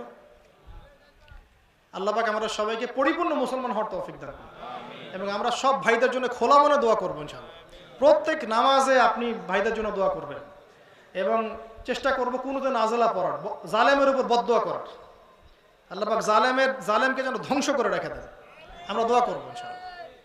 ইনশাআল্লাহ দোয়াতে অনেক কিছু হয়, আল্লাহর ওলিদের দোয়ায় অনেক কিছু হয়। এরপর কি কিছু কাজ করা যায়, যেমন পণ্য বয়কট করতে পারেন। আমরা তাদের পণ্য ব্যবহার করব না যারা আমার বাচ্চাকে হত্যা করেছে। আমরা তাদের পণ্য ব্যবহার করব না যারা আমার বোনদেরকে ধর্ষণ করেছে, যারা আমার ভাইদেরকে হত্যা করেছে। আমরা ওদের পণ্য ব্যবহার করব না। আমাদেরকে বিকল্প পণ্য নাই? আছে না নাই ভাই? বাসায় গিয়ে লিস্ট করবেন ওদের পণ্য কি কি, দেখেন আপনার বাসায় ওই পণ্য আছে কি নাই। বাংলাদেশে পুরা ধোয়া তুলে ফেলে দেয় যে কাদিয়ানিদেরকে বের করে দাও, এই করো সেই করো, তাই না? ওই হুজুরের বাসায় দেখেন যে সব আরে ফেল দিয়ে ভর্তি, প্লাস্টিক ডোর, এটা ওইটা, কোনো কিছু বাদ নাই। ইকোনমিক বয়কটটা কত গুরুত্বপূর্ণ আপনাকে বলে, যারা ইকোনমিক্স নিয়ে পড়াশোনা করেছেন আপনারা বুঝবেন, শিক্ষিত মহল। এগুলো বিজনেস থেকে তারা বুলেট কেনে, বুলেট, সেই বুলেট আপনার ভাইয়ের বুকে চালায়। আপনি যখন এটা বন্ধ করছেন, আপনি বুলেট ঠেকিয়ে দিচ্ছেন। আমি যখন এটাকে বয়কট করছি, বুলেট ঠেকিয়ে দিচ্ছি। সত্যি কথা বলতে আমিও খুব বড় গলায় বলছি, কিন্তু আমরাও করতে পারছি না। প্রত্যেকটা জায়গায় আমি যা ব্যবহার করছি এগুলোই মনে হয় ওদের প্রোডাক্ট। আপনি যে ফোন থেকে শুরু করে, ডিভাইস থেকে শুরু করে, কি নাই যেগুলো ওদের। তা আমরা তো অনেক আগেই হেরে গেছি ভাই। অনেকে বলে যে এখন যুদ্ধ হচ্ছে, এটাই ভুল কথা। যুদ্ধ তো সে 1917 সাল থেকেই শুরু হয়ে গেছে। যখন তারা এটা দখল করলো অটোমান থেকে সরাই দিয়ে, তখন থেকেই তো আমরা যুদ্ধের মধ্যেই আছি। নতুন করে আবার কোথায় যুদ্ধে গেল? নাকি আপনি ওই সময়কার দখলটাকে মেনে নিচ্ছেন এবং তার রাষ্ট্রের অস্তিত্বকে স্বীকার করছেন? স্বীকার করছি না। তাহলে ওই সময় থেকেই তো যুদ্ধের মধ্যেই আছে। কিন্তু এত কিছুর মধ্যে থাকার পরেও ইকোনমিক্যালি আমরা স্ট্রং হতে পারলাম না, ওদের সব কিছু ইউজ করতে হচ্ছে। প্রত্যেক দিনই ভাই বোন আমরা ওদের প্ল্যাটফর্মেই ওদের বিরুদ্ধে প্রতিবাদ করতে যাই, এবং এটাকে ওরা অস্ত্র হিসেবে ইউজ করে।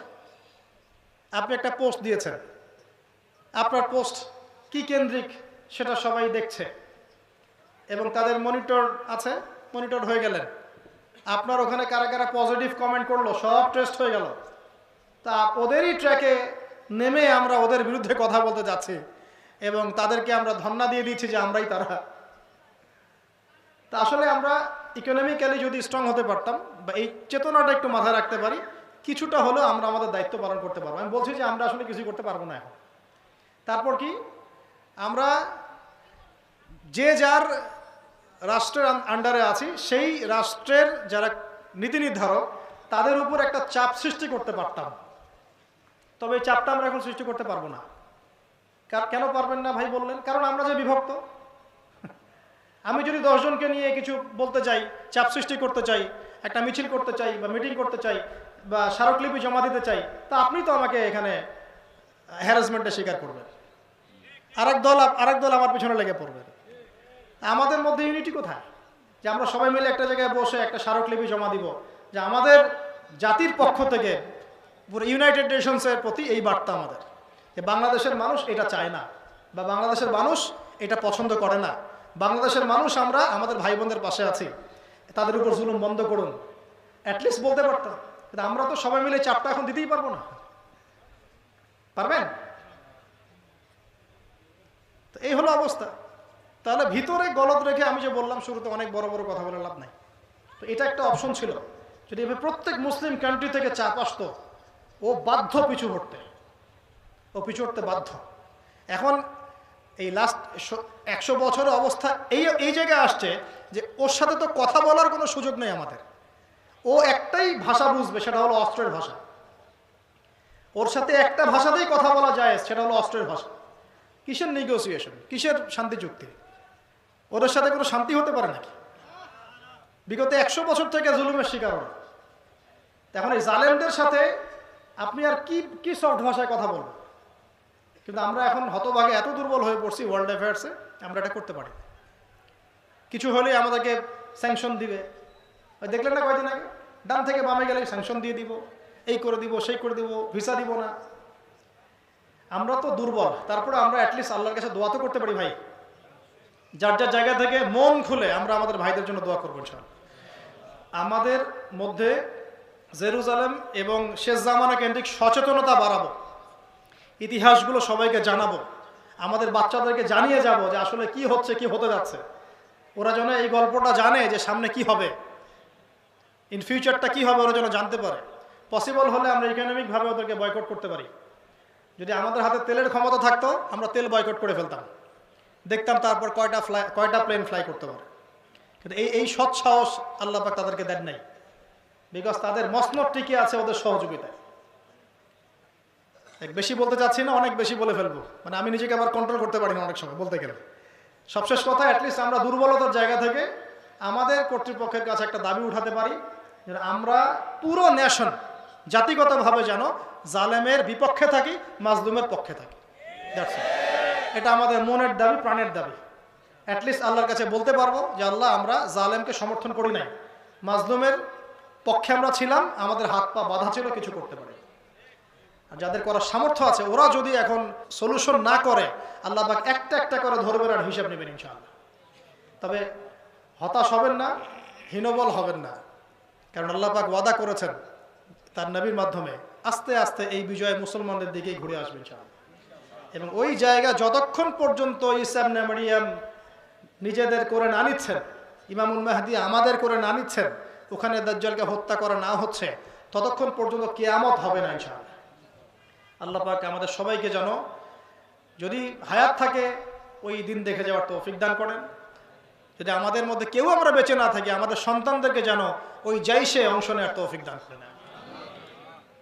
আল্লাহ পাক আমাদের সবাইকে তৌফিক দান করুন, যাতে করে আমরা আমাদের পরবর্তী প্রজন্মকে মুসলমানের মতো মানুষ করতে পারি। আমাদের এই ভিডিওটি যদি আপনার ভালো লেগে থাকে তাহলে ভিডিওতে একটি লাইক দিতে পারেন এবং আপনার প্রিয়জনদের সাথে শেয়ার করতে পারেন, এবং এইরকম আরও ভিডিও পেতে আমাদের ইউটিউব চ্যানেলটি সাবস্ক্রাইব করে পাশে থাকা বেল আইকনটি অন করে দিন।